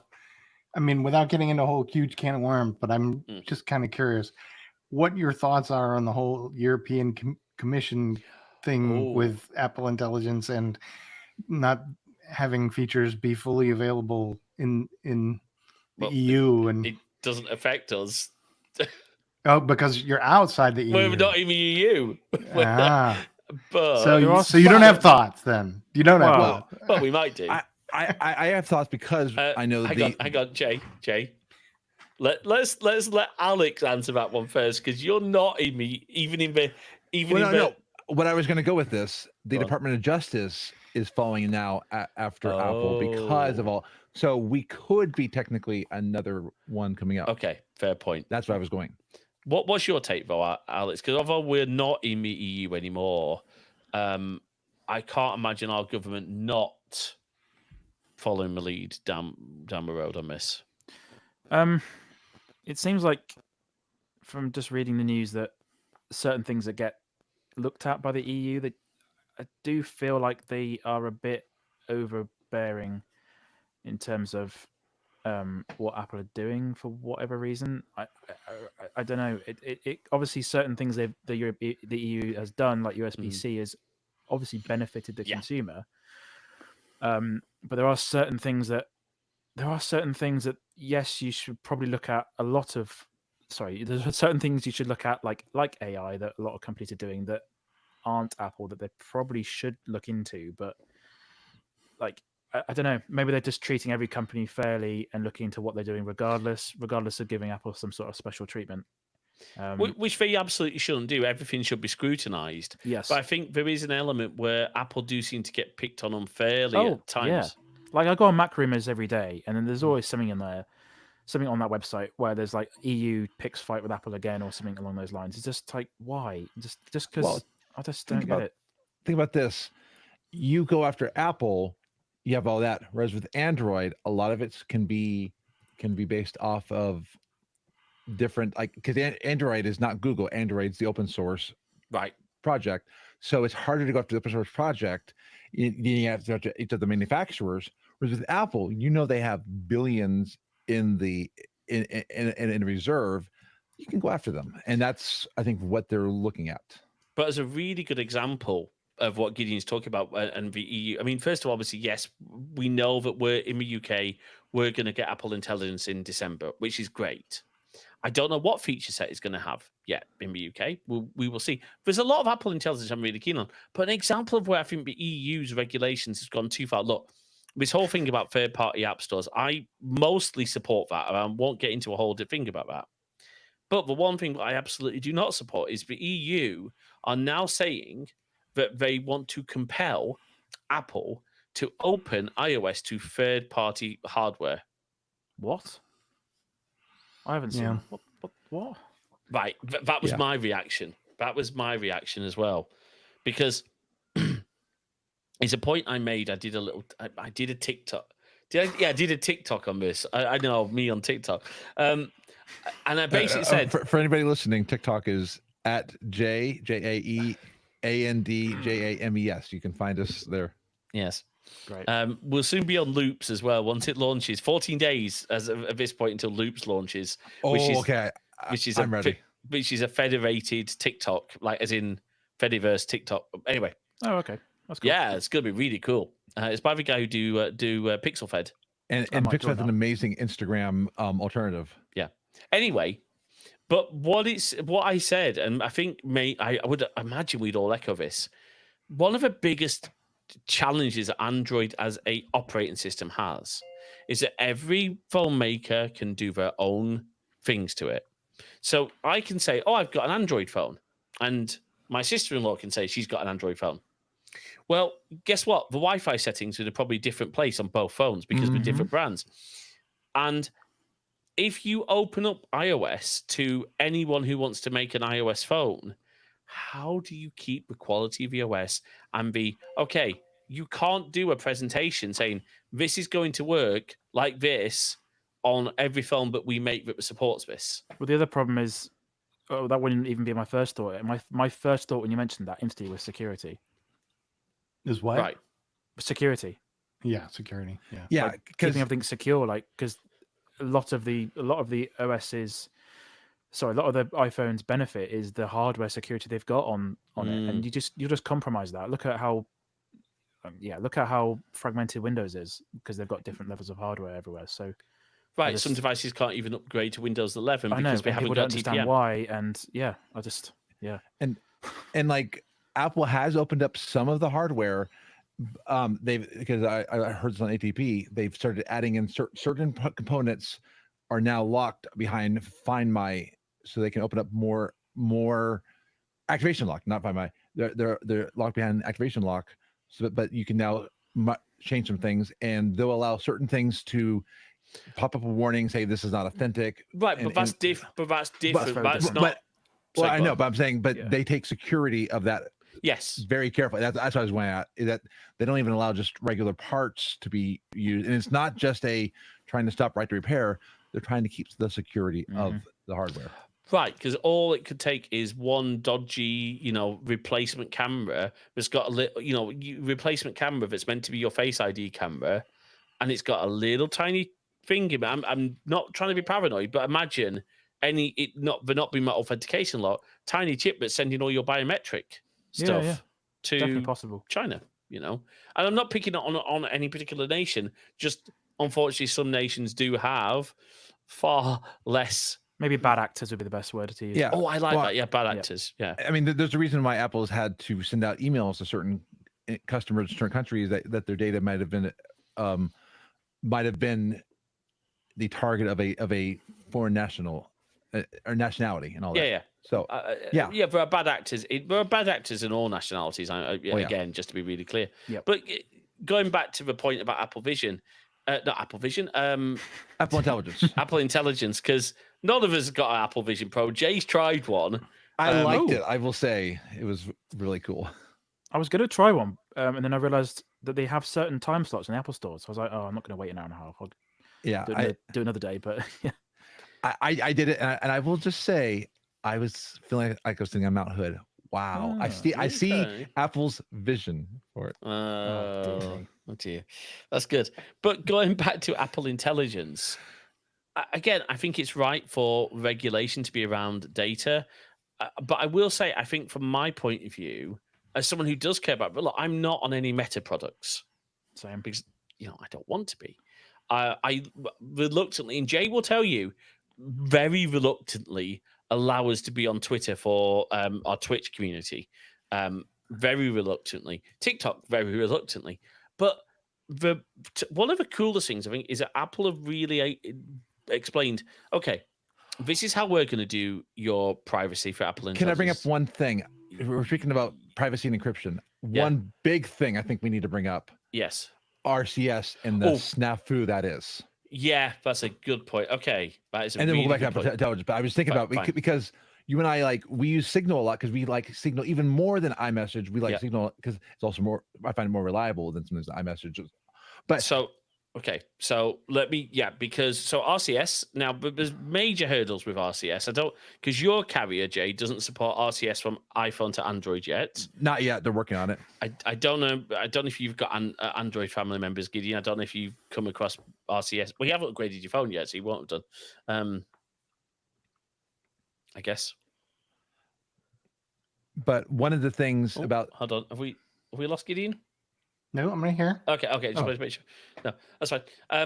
But RCS is this basically meant to be this cross-platform communication tool. It's got a lot of issues. The biggest challenge, out of the box, it is not end-to-end encrypted. Oof. Now, apparently, they are working on this because Google had to implement their own end-to-end encryption, but they haven't opened that up to anyone. So, okay. So I guess, Jay, sorry, I didn't mean to interrupt you, but I guess a question just for the panel. What is if you've got people on multiple platforms, what is your go-to messaging app? Alex? Reluctantly, it has been WhatsApp. But I think 2 weeks ago I deleted it and then I haven't really missed it. Okay. So I hate that we have to use WhatsApp. I think it is much more prevalent here in the UK and Europe, isn't it? It's my least favorite app. It's awful. Signal's far better. Gideon, what about yourself? What's your cross-platform messaging tool of choice? Are you? Well, I hate to say it, but it's Skype sometimes. Still. Okay. And Messenger. I have friends on Messenger that I reluctantly have to use. Family members on Messenger. Just cut them off. They'll understand. Yeah. Yeah. And I definitely get that because I recently signed back up for Facebook on a private account just for friends and family only. Thank But you, Alex. Thank you. That was my reaction to it. Unfortunately, we have some very lovely but very stubborn people in our extended family. Well, and a lot of people that I would like, I had friends be all the time like, oh, did you see this? I was like, no. So I did sign back up for it, but again, private. I got off of it because of Facebook's lack of policy around harassment, and I just found out that they also will not handle impersonations because one of my friends has their account being impersonated, and Facebook's like, we don't see anything. So, but RCS is if it was full end-to-end encryption, I'd be all for it. I'm just going to say again, please, if you need to communicate with friends, please try and get everyone Signal because it does work really well. And Signal even has been blocked in a couple of countries, and they have proxy servers. I mean, Signal is really working on end-to-end encryption, and despite what some news stories might say, Signal. Anyway, let's. But Apple Intelligence, Apple Intelligence, just because I'm aware of time. Oh yeah, absolutely. So I think Apple Intelligence, the idea looks amazing. Private large language model on your phone and all that. But before we get into with the realities, can I ask what everybody else's thoughts on it as well? What do you mean? What?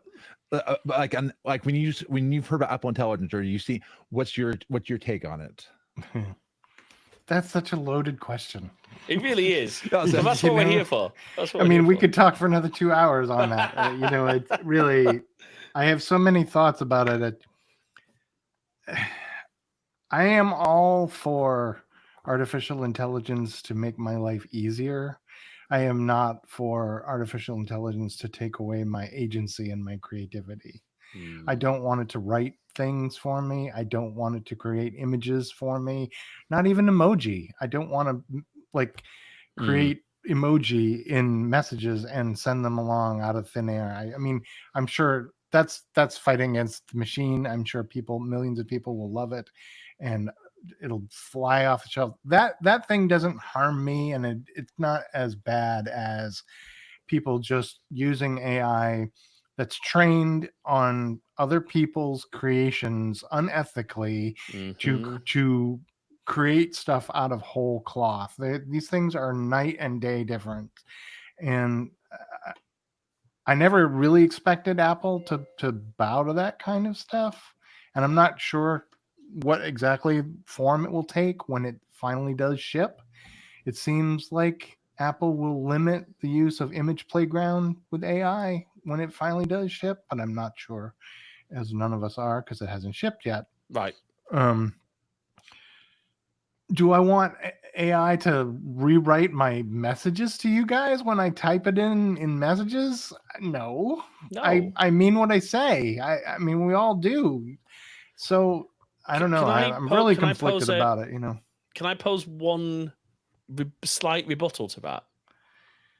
Yeah. Oh yeah. What about autocorrect?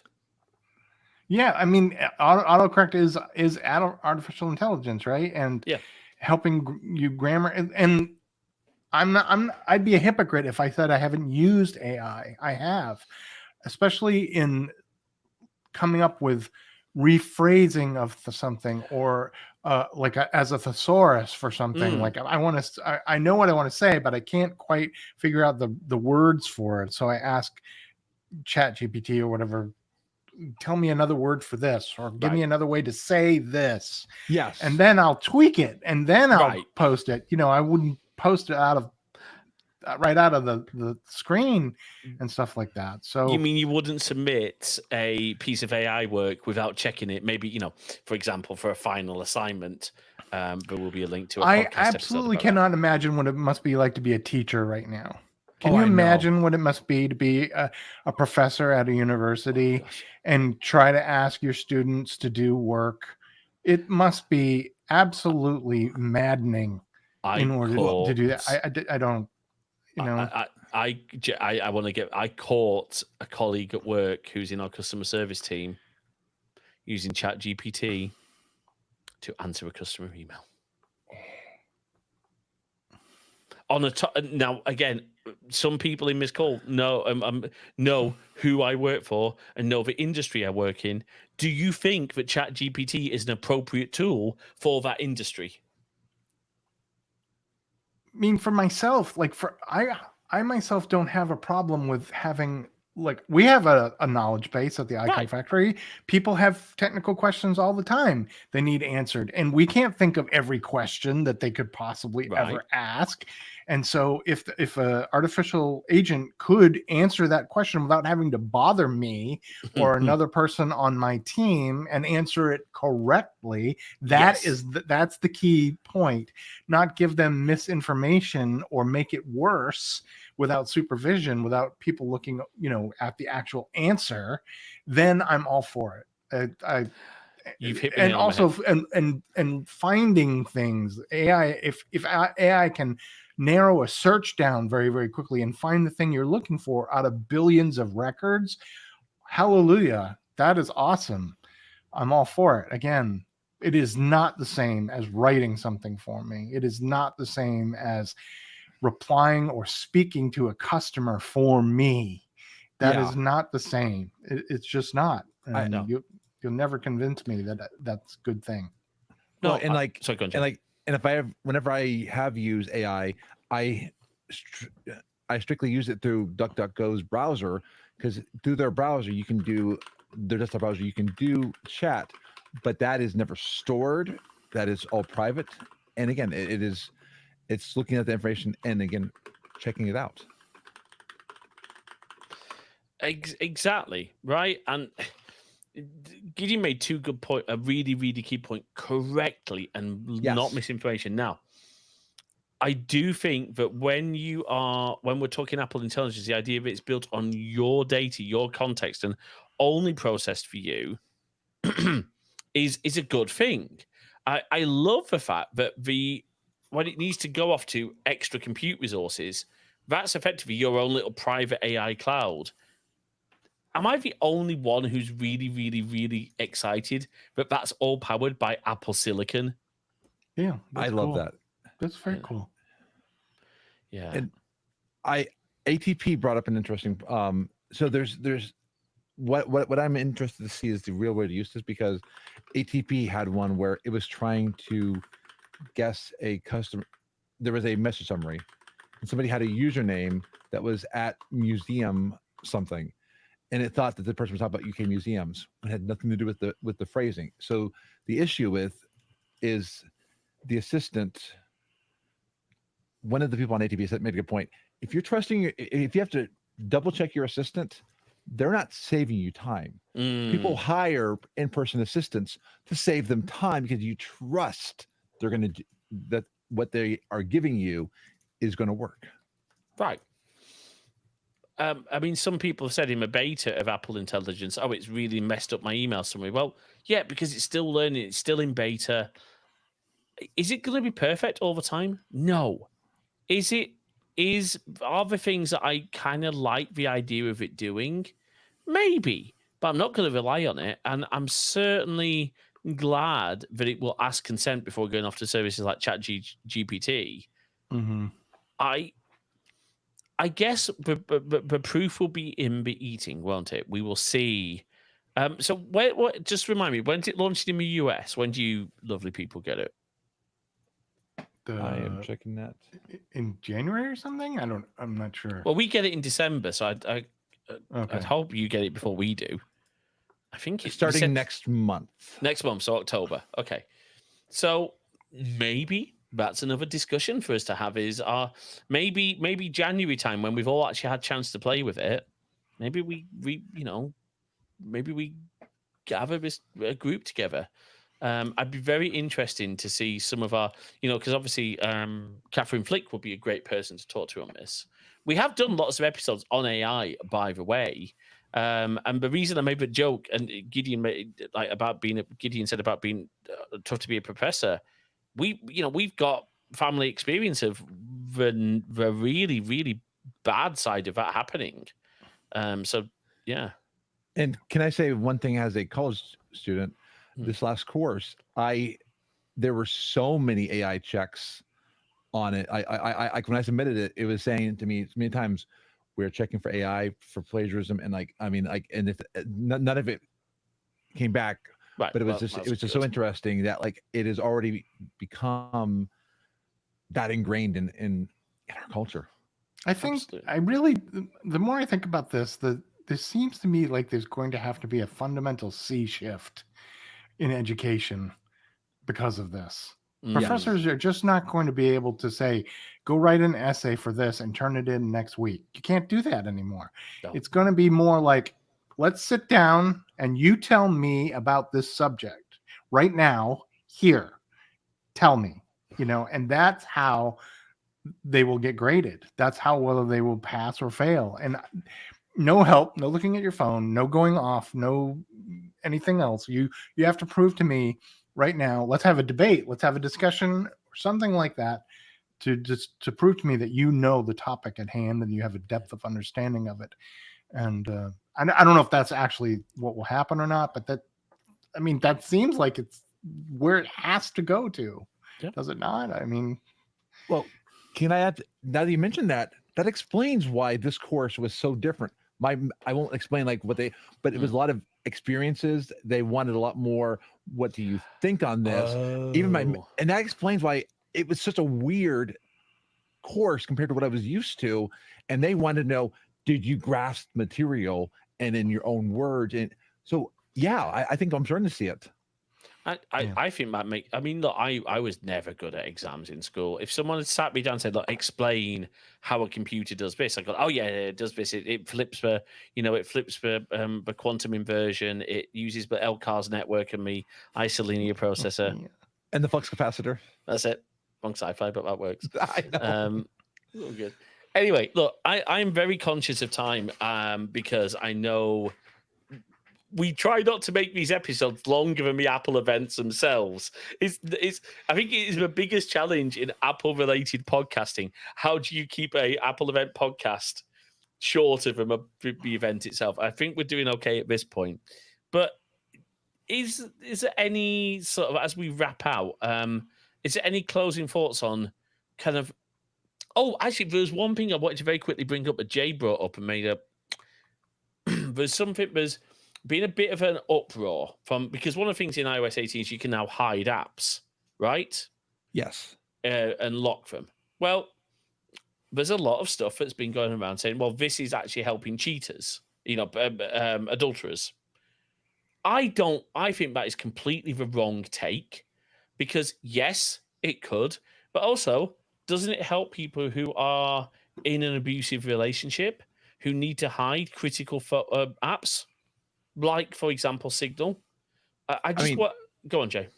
Or what if, and I'm just going to put out there, what if you are questioning yourself and you might be afraid of your parents or your friends finding out? I've known about partners who have started transitioning and they want to find the best way to tell their partner without freaking them out. So they have to kind of be like, how can I talk to my partner about this? So there's a lot of ways where this could go. And with the U.S. heavily turning into a much more of a dictatorship, I'm going to say that it is important to be able to know what data enforcement can see on your device. So there's a lot of things. I think the cheating thing, if you're worried about your partner cheating, there's a whole bunch of other stuff you've got to worry about. Yeah, in that regard. Yeah. Any other thoughts on that? Nope. Nice and simple. Right. As we wrap up, Ben. Well, I think one of the things, if we were to give Apple, I don't want to steal Six Colors idea here, but let's give Apple on the back of iOS 18, iPadOS 18, and the new products let's give Apple a grade. I'm going to start with Gideon just to put him on the spot. For the AirPod stuff alone, they get an A+. For not shipping Apple Intelligence with the rest of the releases, it's probably a B+. If it's in service of getting it right, then I'm all for it and take as much time as you need. I'd rather have it be useful and ethical and accurate later than all of those things not so now. So I'm perfectly willing to wait, and it probably wouldn't mind. Probably wouldn't mind if they never came at all. But Right. that's a whole nother discussion. On the hardware itself, it's very cool. I would give them an A- maybe. Fair. I mean, they're still very pricey devices, so I think I don't think we're ever going to see Apple do rock bottom hardware prices. But remember, this is a company that never went into the netbooks, never went into the cheapest machine is still the Mac Mini, which I still think is a great machine. Alex, what about yourself? Yeah, the software side of things, this year is definitely definitely more, for me personally, definitely more useful things I've noticed since last year. So like the HomeKit improvements are really good this year. The little tiny changes, the iPhone mirroring and different things like that, and for a lot of people, the customization as well. It's obviously a good thing for a lot of things.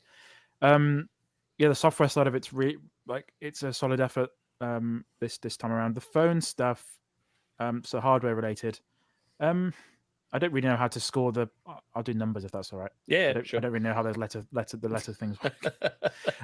So I think the software is like in 7 or 8 this year. Okay. The hardware is probably about the same, like an 8 Right. as well, because the new watch is good.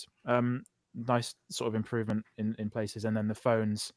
The batteries are bigger, so we've got much better battery life. We've got Wi-Fi 7 or 6E now, I think, on the phones. 7 on the Pros. Yes. Yes. So that's a nice improvement for testing things.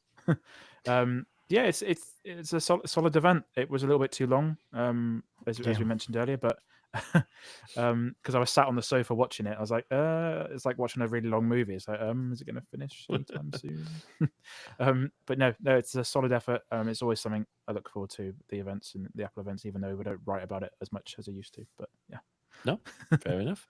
Jay, what about you? What are you going to give them? And you can always do maybe's grading scheme from Arrested Development if you want. You mean $1 for every banana? You thought about that? Wrong scale. This is, you mean the grading scale? But I'm going to say that I've been doing a lot of introspection on my life. When I started my degree, it was in 2010. I'm honestly going to give them an A+ because there's nothing that's wow. But if you think about where we've gone since even like 2010 or before, these are devices that are in our pockets, on our wrists. These are devices that are with us at all times, allowing us to stay connected with people across vast distances. This sounds like an Apple commercial now, Jay. Yeah. But I was actually picking up bits of Tim Cook there. I was like getting a bit of it, yeah. Well, I found out last night that I sound like my dad too in some of my TikToks. But I think that honestly, the fact that nothing is groundbreaking, as in like it's nothing of the UI changes. I think it's great. I mean, they're making work. They're improving on what they know and trying to give us what we need and want. And I think, honestly, the biggest thing I would say with Apple, make cross-region app stores much easier to do. I got workarounds for that, and I won't say anymore. you can find it. But anyway, just Apple's doing great. So A+. Fair. Not perfect. Nope. Pretty decent, and I would absolutely echo that. Where we've come, you know, we joke about it sounding like Apple commercial, but okay. So Jay texted me something earlier when we were recording, and she asked if she could mention something on the show, and at first I said, and I actually said no, because she texted me and said, "Can I mention how Apple have saved our long distance relationship?" But when I first read it, I'm like, nah, that's so sappy and cheesy and so like sickly sweet. And then I realized just now, recently, things like, things that might take the quality of the cameras means that obviously when we're doing FaceTime calls, we've got lots better quality. We're able to content create together. We can stream together. But little things like SharePlay, like SharePlay being a big fun, collaboration, things have all come along in the last few years have really made it. So what was it? Like Disney Plus supports SharePlay. So me and Jay have been watching Arrested Development because the first 3 seasons are on Disney Plus. We'll have to figure out how we're going to watch the last 2 on Netflix, but that's okay. We'll figure it out. But things like that and screen sharing and being able to just walk around with AirPods in and talk to Jay, it actually is quite astonishing. I'm going to give Apple an A because I don't want to give them an A plus because there's so much room for improvement. There's things like the use case around the continuity camera. There's little tiny things where I'd like them to do maybe a little bit more value hardware, not cheap, but more affordable. Because I could not convince my dad, for example, to buy a MacBook Air because it's so far above his price range for a laptop. Admittedly, my dad's price range for a laptop is about 300 quid. So we ended up getting a secondhand ThinkPad, which are my second go-to laptop. But yeah, I think Apple are doing really well. I would like to see a bit more openness on the App Store stuff with the caveat that it has to remain secure. That's a big reason I stay with Apple is because they are secure. I like their privacy focus. I'm not massively excited about Apple Intelligence, but I'm willing to give it a try. That's my take. All right. Go on, Jay. And again, think about how much Apple's letting us choose stuff now on our phone, which Android people are like, we've had that for years, but for Apple people, this is huge. Yeah, absolutely. All right, let's wrap out by making sure that our 2 guests get the appropriate plug. So we'll start with Alex because, obviously quite a few podcasts to plug there. Alex, where can people find you? So they can find me at theinterface.uk. That's my sort of media outlet, I guess, where I cover news and reviews about automotive, EVs, technology, and networking gear as well. And then I've got 3 different podcasts as well. I've got for Ubiquity fans out there, I've got the UI Chat podcast, which I do with my former colleague and friend Evan McCann. He's from Washington, I believe. And then I've got Charging Status, which Sorry, muting. Good. Got Charging Status, which is a podcast that me and James started together. Almost 2 years ago now. Can you believe that? Which I do with my friend Jim now, talk about EVs. And then lastly, it's a fairly irregular podcast. It's called Creator Spotlight, which was my first podcast I started, thanks to James. Thanks for helping me with that. And then I interview journalists, creators, I guess YouTube creators as well, just asking them how they got started. And it's not focusing on big people, it's focusing on interesting people that make interesting stuff. So you can find all those bits and pieces at theinterface.uk, I think, /podcasts, I believe. So I have to double check that. But yeah. Awesome. We'll sure all good. Thank you, Alex. Gideon, you may want to unmute now because it's your turn to plug. Yeah, there we go. Right. Apologize for Max there. He's the Amazon truck down the street. So he's like, Oh, is he thinking his new Apple Watch is arriving already? Right. Yeah. Or his BarkBox, right? Yeah, BarkBox. Yes. BarkBox. Oh, is that a thing? Is that that is the thing. Oh, don't Actually, tell yeah. me. Yeah, Max gets a BarkBox every month. Yeah. Okay. Dear, I want one when we get our dog. Oh, okay. Very quickly before. So last night we got to meet on Twitch our friend Sarucci's new dog, Laszlo. Oh, and it's the cutest thing. I cannot have pets in this flat, but I'm for a dog.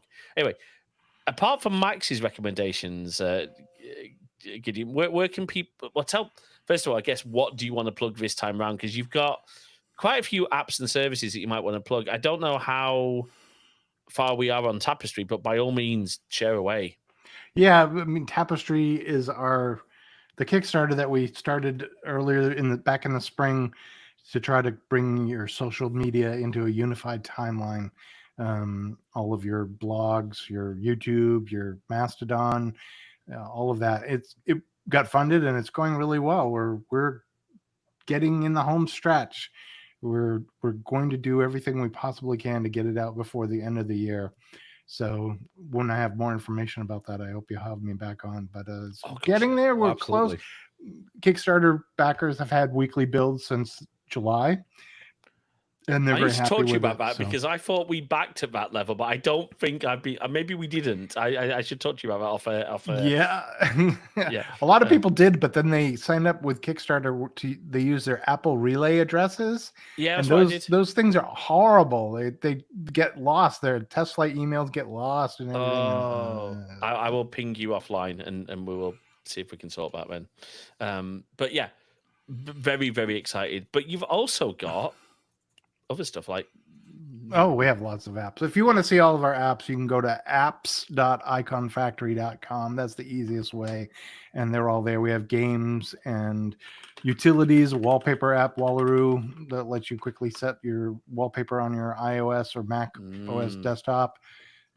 We have tools for designers and developers like Xscope and World Wide Web, and a great drawing app for the iPad, Linear Sketch, which was just Inktober starts in just a few days, if you're familiar with it, where you try to do a creative drawing every day of the week, every day of the month in October. And we provide templates for that if you have an iPad, which makes it a little bit more easy and to digest and stuff. So if you want to find me online, the best way is on mastodon.social/@Gideon, GEDEONM. That's where I am online. I'm not on Twitter. I am not. Unsurprisingly. Yeah. I'm just going to show you, by the way, this is one of the fine wallpapers Yeah. you can get from Badgie. From Badgie. And I got Wallaroo. one too. I've got the purple. Oh sloth. yeah, from the Marvel one. I can't remember what's her name. Ms. Marvel, yeah. Yes. And here's one I got coming up. It's the Powerpuff Girls one. Mojo Jojo. Yeah. Mojo Jojo's the best wallpaper that ever. one's coming no up. better wallpaper than Mojo Jojo. Oh, she's so excited. Anyway, listen, but thank you both for being here, especially for being here so long. Can I also say a big thank you to Riverside for massively improving my live stream capability. All 3 streams have stayed stable. We've had people on all 3 platforms. Thank you. We are so impressed with your service. I think we have an affiliate, so we'll put it in the show notes. But yeah, absolutely want to hear everyone's thoughts. Head over to crosswires.net. You can find all our socials there. Just really simple, crossed@wires.social on Mastodon. We are on Blue Sky as well, which is at crossed.wires.social. Right, there you go. That's on Blue Sky. We won't promote the others because we don't really want to, but we are on certain select other platforms for various reasons. But you'll be able to find those. We'll have awesome YouTube content coming soon, and we'll have more amazing guests for you to listen to. And with that said, I'm going to roll the outro. All right. So I'm going to cut the live feed, folks, so I can stop the recording.